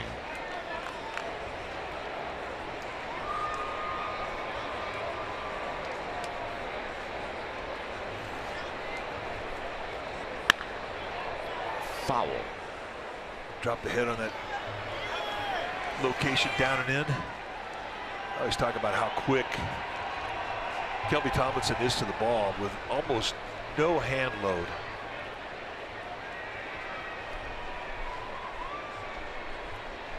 I mean, he is as direct to the ball as a punch in the face. And because of that, it makes him a good 2-strike hitter. Got him. Except when you see a 92-mile-an-hour cutter in a perfect location. That was nasty. Here's Joe Panik, who's 3 for 3. This is the big leagues here. You get that kind of slider at that type of velocity. It's, well, it's not fair.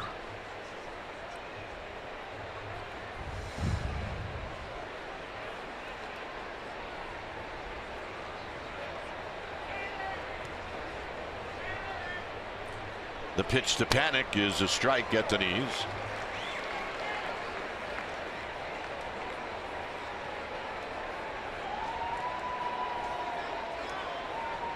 Now, I guess it wasn't meant to be fair.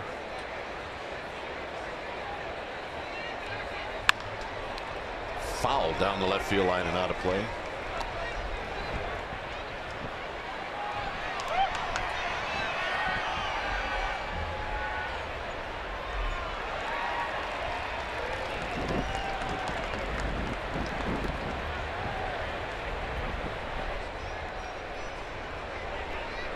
So a quick 0-2 to Joe Panik.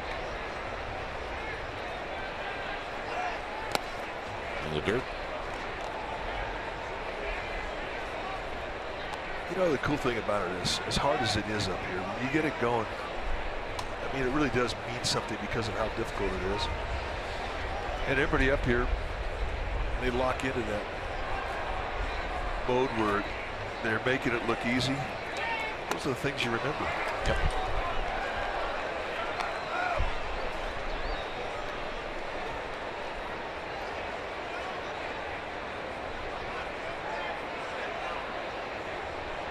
Hunter Pence to follow. Pence trying to come back here at Coors Field. Down the left field line, foul again. They get the right guy up there to get it started right. Yes, they do. Start of the series, Joe Panik looking for a swing, hit 259. In the batter's box right now, hit 277. It's not that easy to do when you're in the middle of June.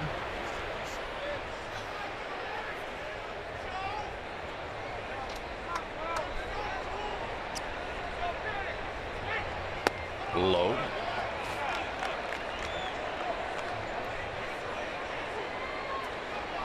Oh, guy got himself a souvenir.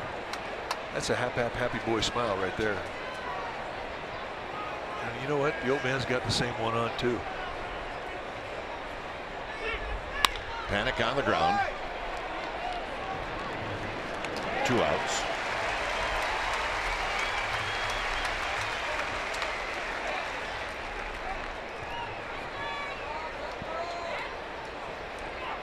Yep. And he'll even share. Look at that. Not for very long though. Here's Hunter Pence. Pence 1 for 3.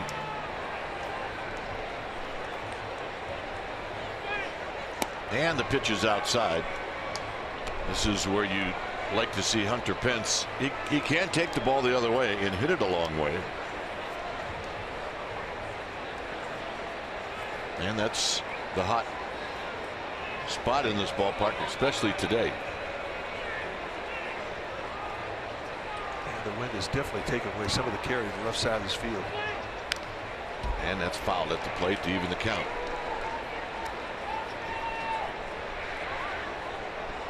All right. Does he still have the ball? I'm sure he does. Oh yeah. Oh, the mom's got it. Oh, put it in the bag. It's the magic bag. Into the store.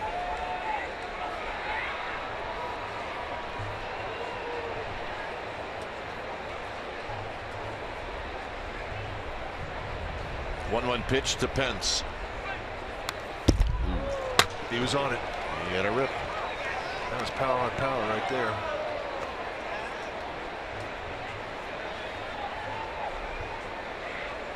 That is one he wants to see again.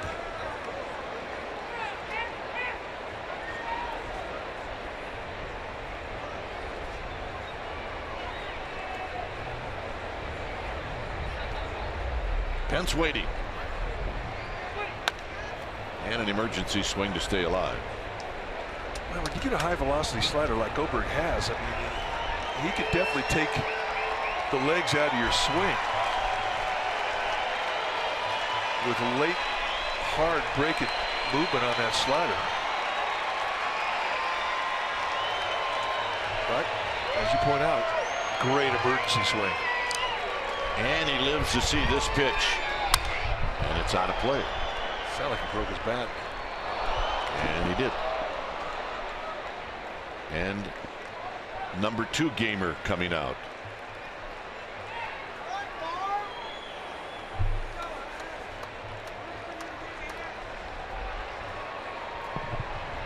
Joe Youngblood had X's for his gamers.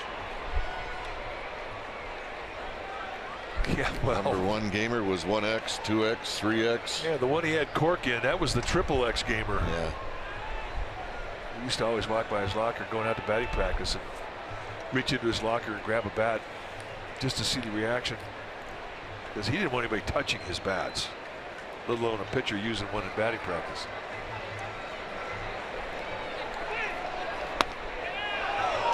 Just a bit low.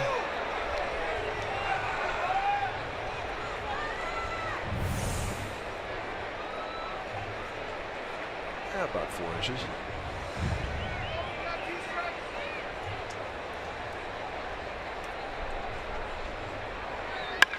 up the middle and a base hit. That's a great at bat. I'll bet that ball is about 6 inches above the dirt. Well, he took one and swung at one that was lower. You talk about getting into protect mode. I mean, that is just throw your hands, barrel it up, and hope it finds a hole. And on this fast infield here at Coors Field, that's all you need to do. Whoop. Base hit.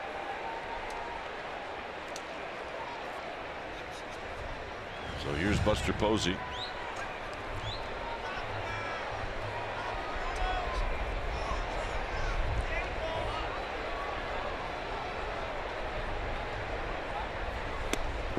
And a strike to Buster Posey. Buster's struck out, rolled out, and then Carlos Gonzalez made a diving catch to take extra bases away from him in the 5th.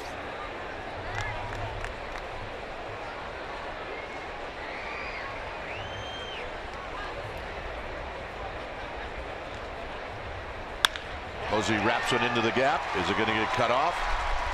It will. So cutting it off is going to save a run. And the Giants have runners at first and third. So the Giants are going to try to do what the Rockies have done in this game and get something going with 2 outs and nobody on. Not only get something going, but take advantage of it. So Steve Foster going to come out and talk it over, and I think basically going to talk about how they're going to go after Slater, who's been very, very good.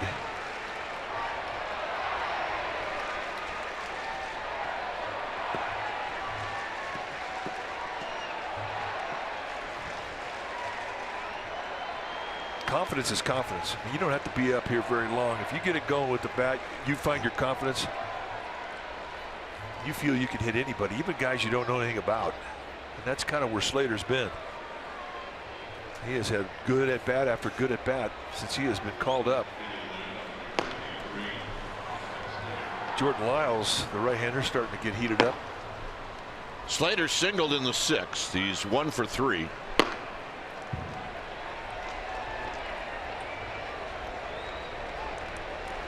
Pence at third, Posey at first.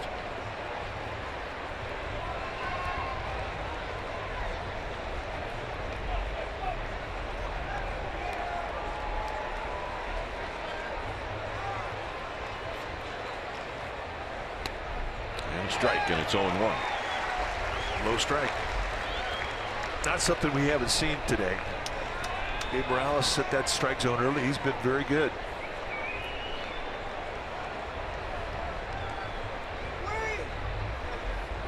And his zone has been consistent.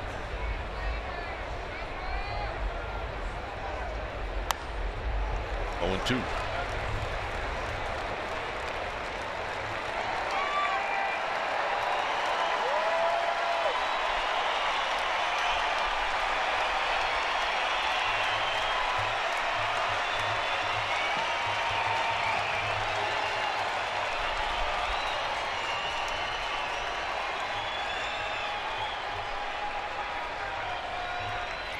Slater's got to fight. He's down in the count. No balls and 2 strikes.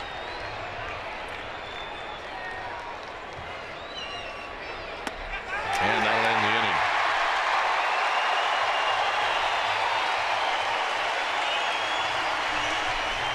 He's a young man, very happy. Not Slater, however.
A quite different game than the first 2 games in this series.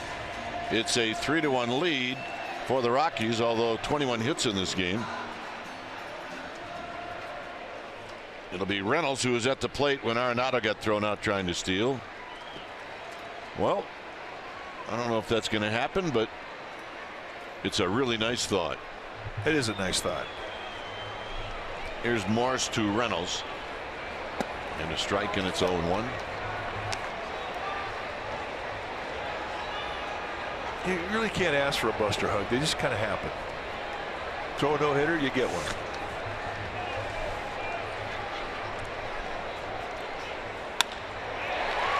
And an opening single for Reynolds. And here's Desmond. He in 1 pitch. He loves to swing at that first offering. So don't make it a strike. That's exactly right. Guy's a first pitch hitter. Doesn't mean don't throw him a strike. Just don't throw him a pitch to his location. Pick your location out.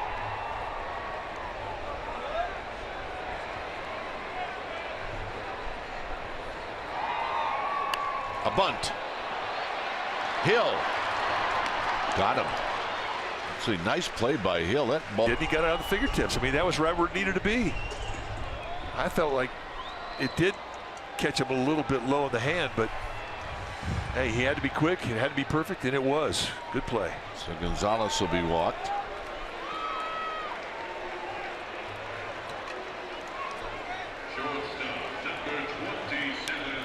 That made the game much faster. So here's Story.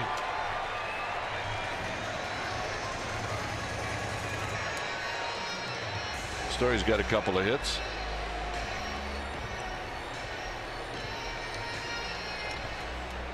It's kind of the way it's been since the 2nd inning, where there's been traffic every inning.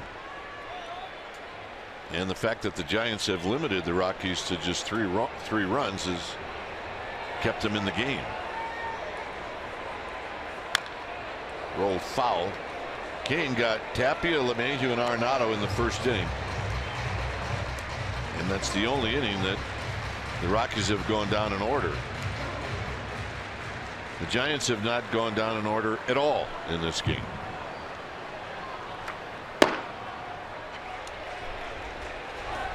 Actually, with both pins, you saw Josh Osich heating up. Adam Ottavino, the right-hander, getting heated up for the Rockies.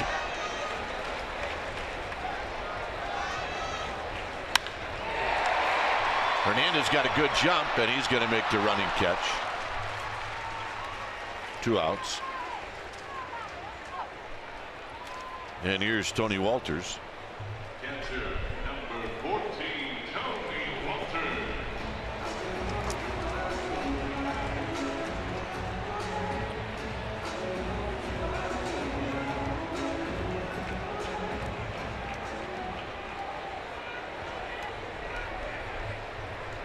Walters is singled. He's bounced out twice.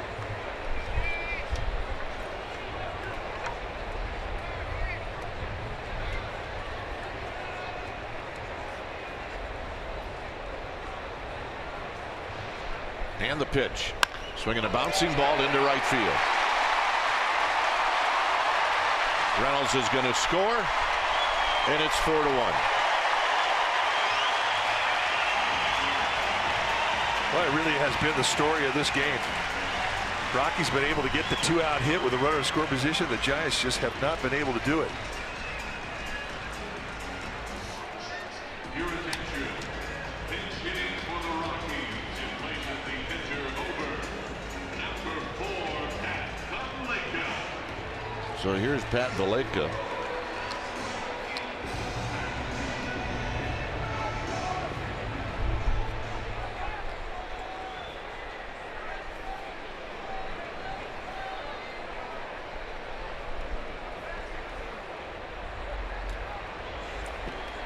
So Valleca to hit for Oberg.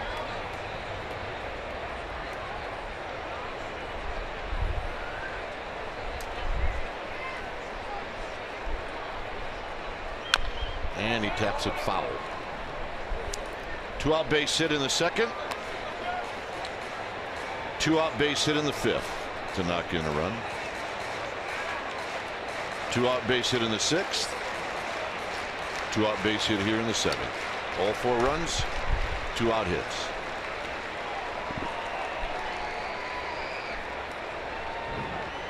Now I will say that Rockies did not get a 2-out hit in the third, the fourth. So the Giants have kept him down twice. This is hit out to Hunter Pence. And it's going to fall.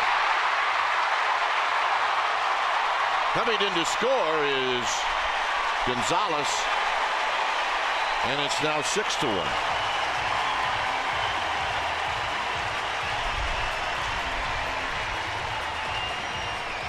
Valleca dumps one into right field. Now let's take a look at all the elements that were working against Hunter Pence, and the wind knocking it down. You're playing deep here in right field because of the dimensions. It just cannot recover. So that's going to be it for Brian Morris. Osich coming in. It's 6-1. We'll be back.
2 runs here in the 7th, and Osich is the new pitcher.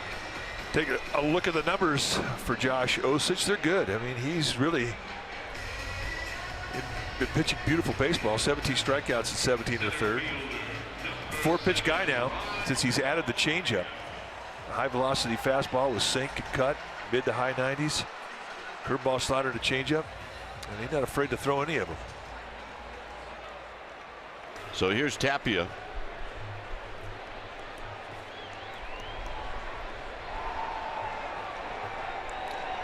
Tapia 2 for 4.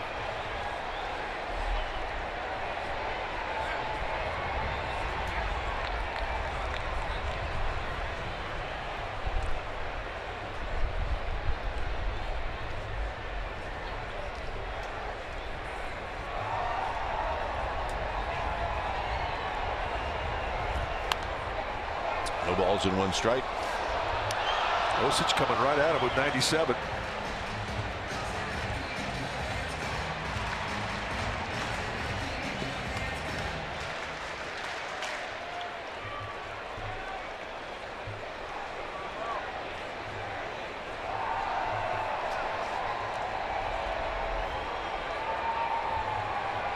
Big out to get here for Osich.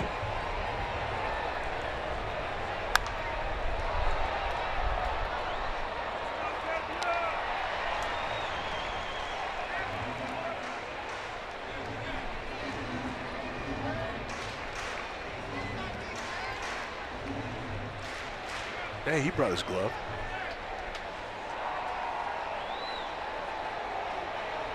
Doesn't work, but he brought it. No balls and 2 strikes.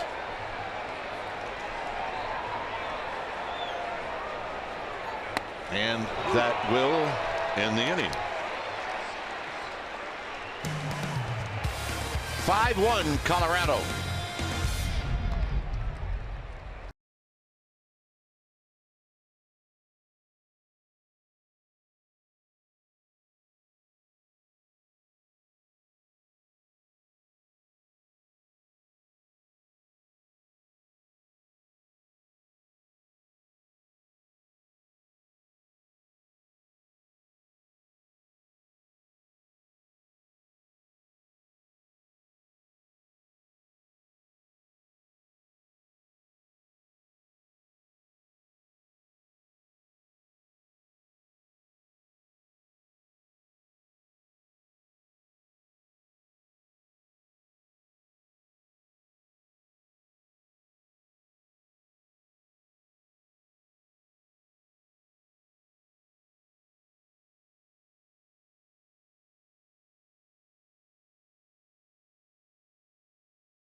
It'll be at noon. An hour-long pregame live will start at 11 right here on NBC Sports Bay Area. This season, Giants games are available to stream live on NBC Sports app. Check out Inside Alex Pavlovich at NBCSportsBayArea.com. Adam Ottavino is the new pitcher. When it's time for a change, think Speedy Oil Change and Auto Service, your trusted oil change, tune-up, and brake experts. Ottavino having a good first half. 20th time he's come in. 31 strikeouts and 24 innings. Just 18 hits allowed. The blemish, 16 walks, but very, very big crossover step. Low 3/4 release. Near mid-90s velocity and a big hard slider. Like that. I mean, he's got the kind of slider that takes your legs out right from underneath you if you're hitting off it from the right side.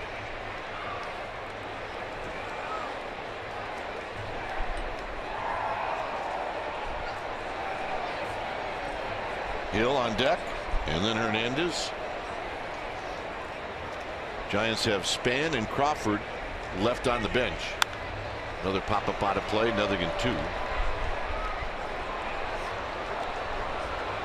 It's like trying to hit an 85-mile-an-hour frisbee coming at you.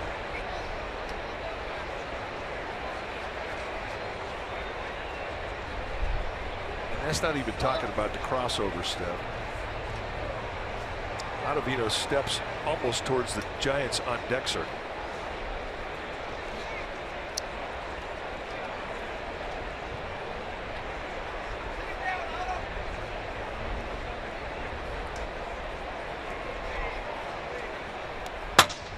And just to stay in shape, throw into the backstop. It's 1 and 2. Well, that guy sitting right there had a little wake-up call when it came his way.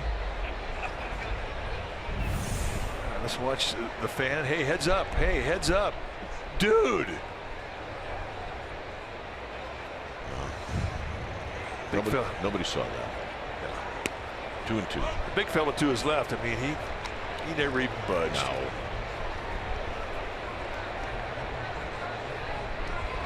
Yeah, you need to quit drinking these. Pay attention. Yeah, you're a little jumpy. Guy that big out of a straw, I don't know. It just doesn't look right. That does not. Got him.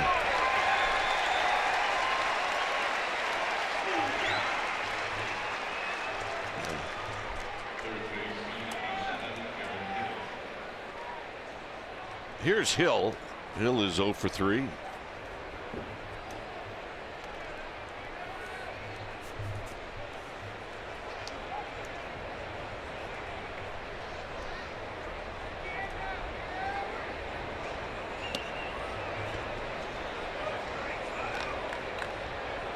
Ottavino for a while was the closer for these Rockies. Then Tommy John hurt his elbow.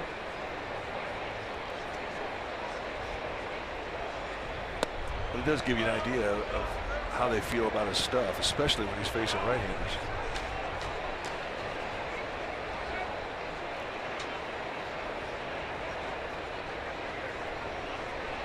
So Hill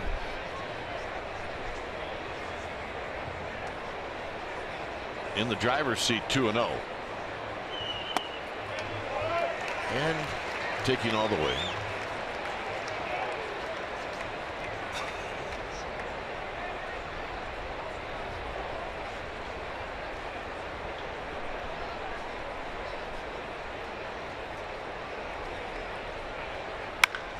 High fly ball to left.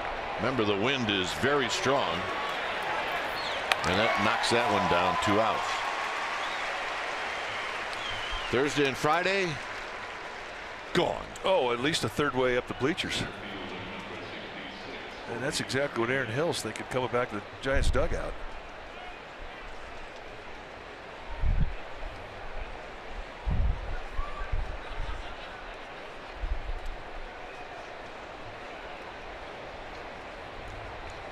Rockies Hernandez has been on base 3 times.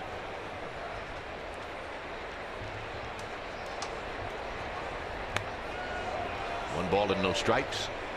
Denard Span is on deck.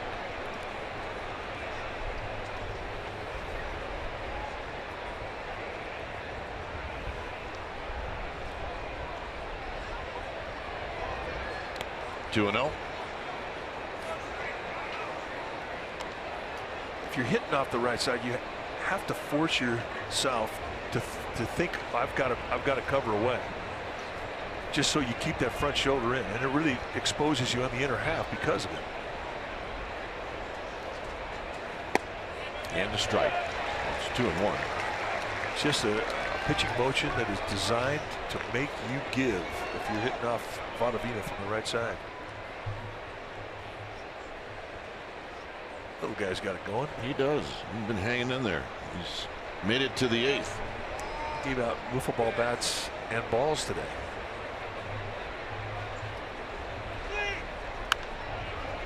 I always find that interesting. You almost should hand him out after the game, because even though this is done child to adult, you get 2 kids going after it, and It can be quite entertaining. Oh, they become swords. Are you kidding?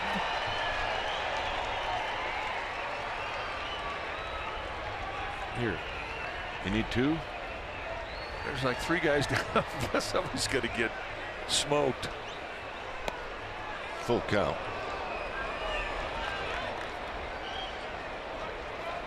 Mom, seriously. Do not encourage.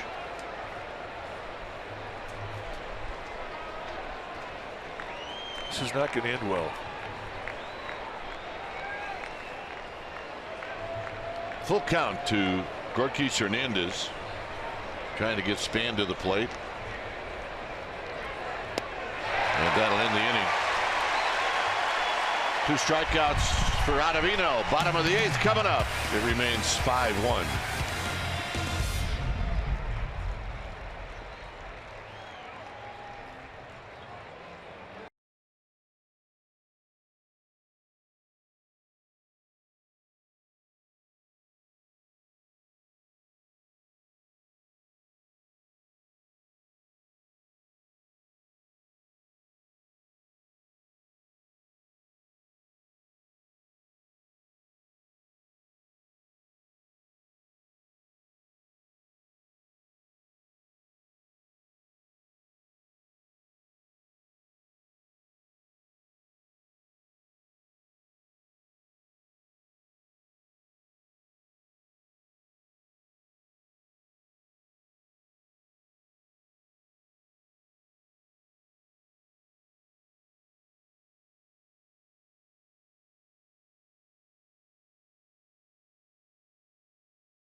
Well, it's the All-Star Teacher. It's the 2017 version. It's also brought to you by Provident Credit Union.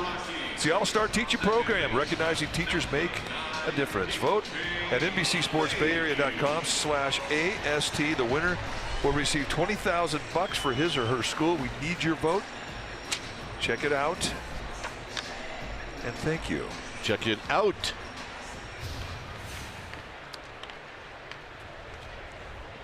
Corey Guerin, the new pitcher now for Bruce Bochy. 27th game that he's coming into. A little bit of moisture in the air here. And if you're sitting down, nobody's really moved in the stands. I think they feel like feels pretty good. It's been warm. They're pretty used to odd weather here.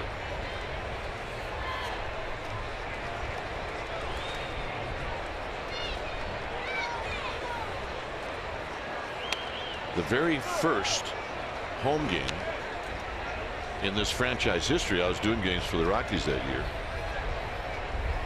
I was staying in one of the hotels here on the 8th or 9th floor and woke up, looked out the window, 5 inches of snow and 12 geese in the swimming pool. Really? So what are you thinking? I'm thinking there's no chance. And it melted away and they had like 89,000 people at the game.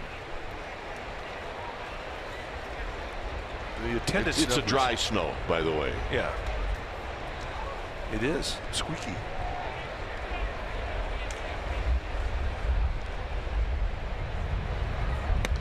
There's a strike.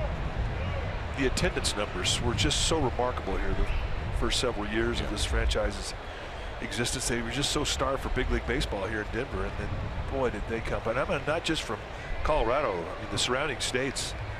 It was the place to be.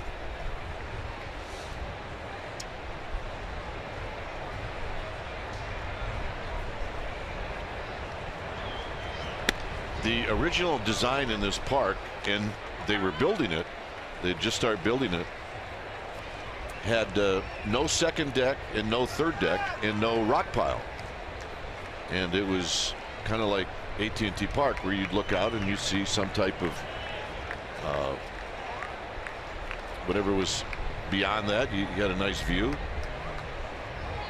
But Jerry McMorris, the owner at that time, as this is fouled out of play, is watching all these games at Mile High, and the attendance is so great.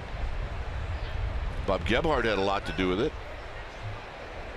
They went with the people that were designing this building, and they added the second, third deck and the rock pile. Yeah, about to 8,000 seats. Yeah, originally it was going to be 38,000, 40,000.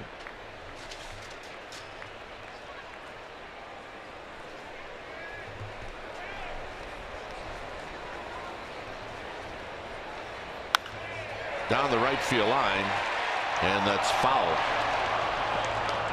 Little did they know at the time that the top deck was going to be a bar.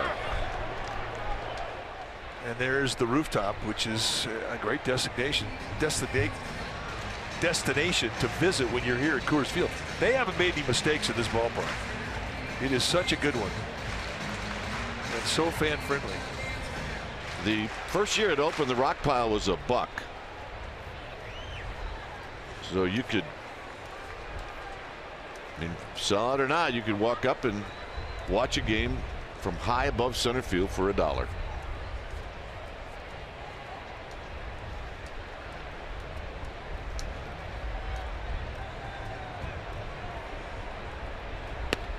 Rock pile this series, what do you think? I want to say 10, 15 bucks. What? You have information? $26? Yeah, that's what Sam, our guru stats man, who Let's go with Sam. does not make stuff up.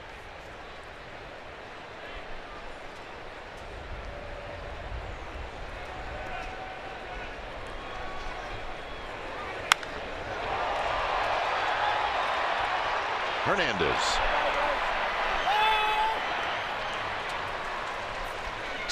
MLB.TV Premium is back, and they're telling us that it's better than ever. Watch every out-of-market regular season game live on over 400 supported devices. And oh, by the way, you get a free subscription to @Bat Premium. Blackout and other restrictions apply. Visit MLB.TV for details.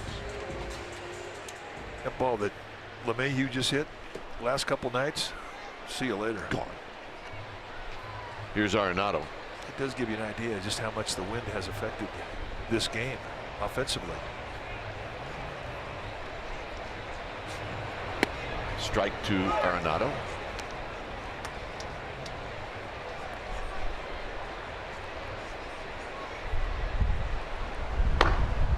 So activity.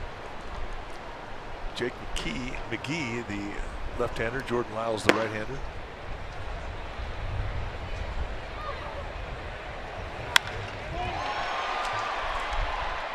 Two down. Arenado can't believe it. And that'll bring up Reynolds.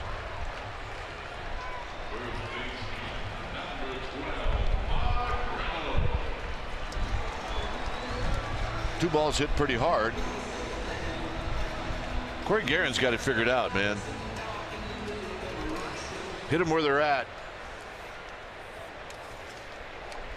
Reynolds 1 for 3.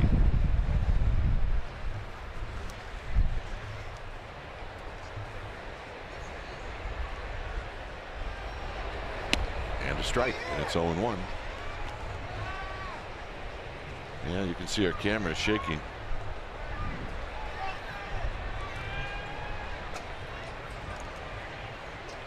Yeah, you got it right. Camera people here in Denver are a little shaky. In tight, 1 ball and 1 strike. Just kidding. Camera guys get a little sensitive now. We know. Yeah. Yep. See? Yeah, we're watching. That camera person fraternity is pretty thick. Tap foul off of Reynolds, 1 and 2. Yeah, they don't forget either. Reynolds going to try and walk this one off.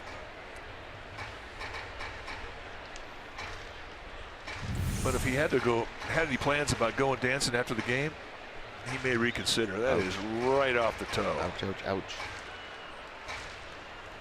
And who do you call if you hit it off your toe? You called a tow truck. Yeah. How much? You thought that was funny? Yeah, good. It's kind of an old one, but.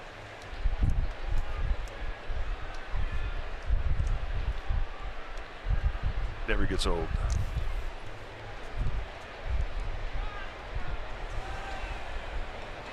Got him, and that'll end the inning.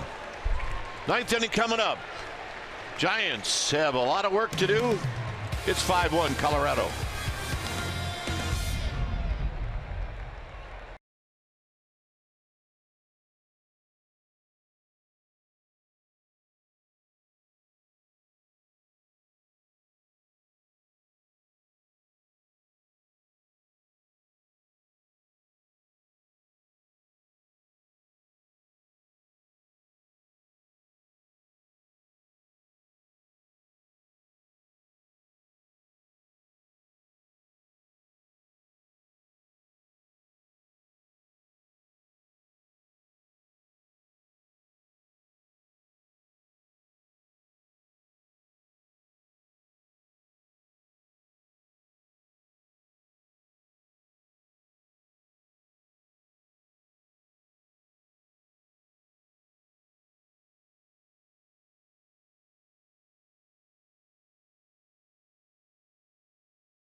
Baseball for Esurance Giants postgame live. Highlights, reaction, analysis. It's all coming up for a full hour right after the game.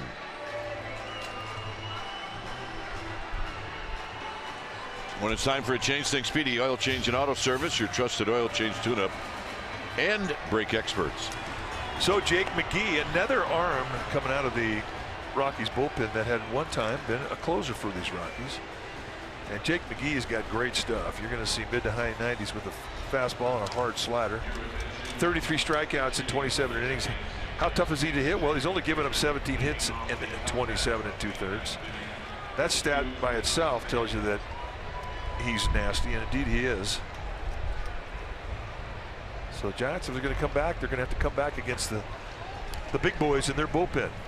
He gave up 3 runs in his last outing. 1 charge to Dunn, 1 charge to Qualls, and 1 charge to McGee. Span takes a strike.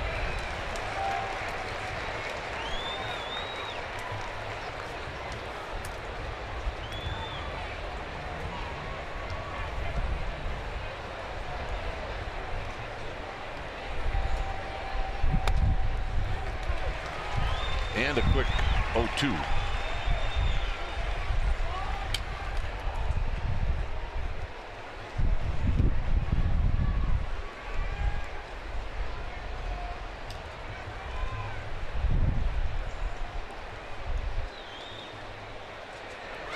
Span fouls it back. He got a fastball to hit. I think the one thing, and Bud Black's good at it, but he's going to have to watch it, is as they get past the All-Star break and into August, how rested the bullpen is. And most bullpens aren't rested at all, but in this ballpark it can be a little bit problematic. And Span strikes out. 1 out here in the 9th. Well, keeping your bullpen fresh is always a challenge. He's also got an issue too with young pitchers. Kyle Freeland who pitched today, he's a rookie. He threw 163 innings last year, so it's natural to think you could extend him out another 20 innings or so. So they're not as concerned about him as they are with Antonio Senzatella. As Kelby Tomlinson steps in and takes a quick strike, taking all the way down 4 runs, as he should. Well, look at John Gray back at some point. Well, and Chad Bettis. And Bettis.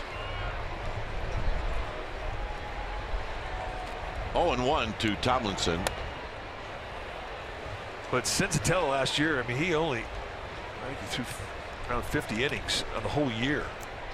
He had a problem with his shoulder, and he never really had built up a lot of innings, which is what gives you arm strength. So now you're talking about a major league season that goes into the month of September, and as the Rockies are hoping the month of October.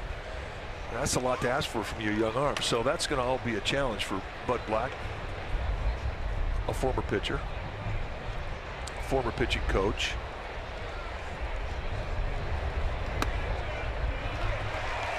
So it's 2-2.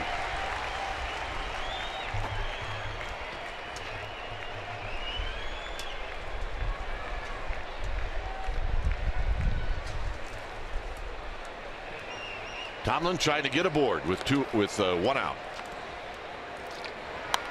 And he fouls it back.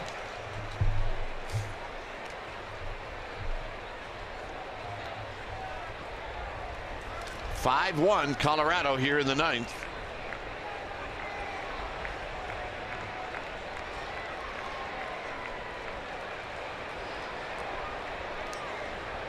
One out magic. That's what the Giants are looking for.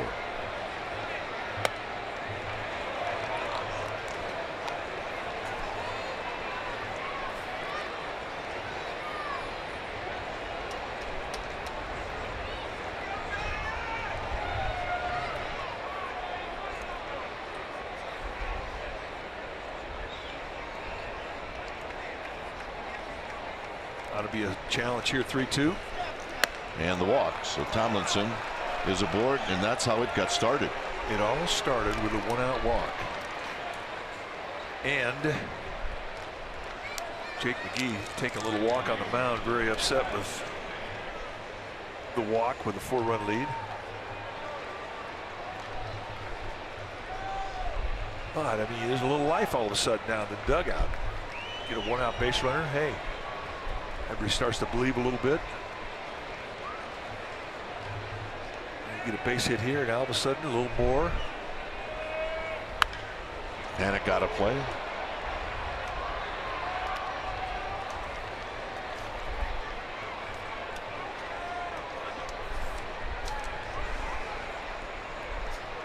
And if you're in that batter's box, just keep extending it.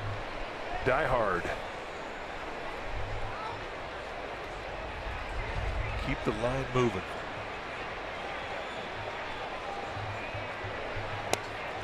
And that pitch is a little low.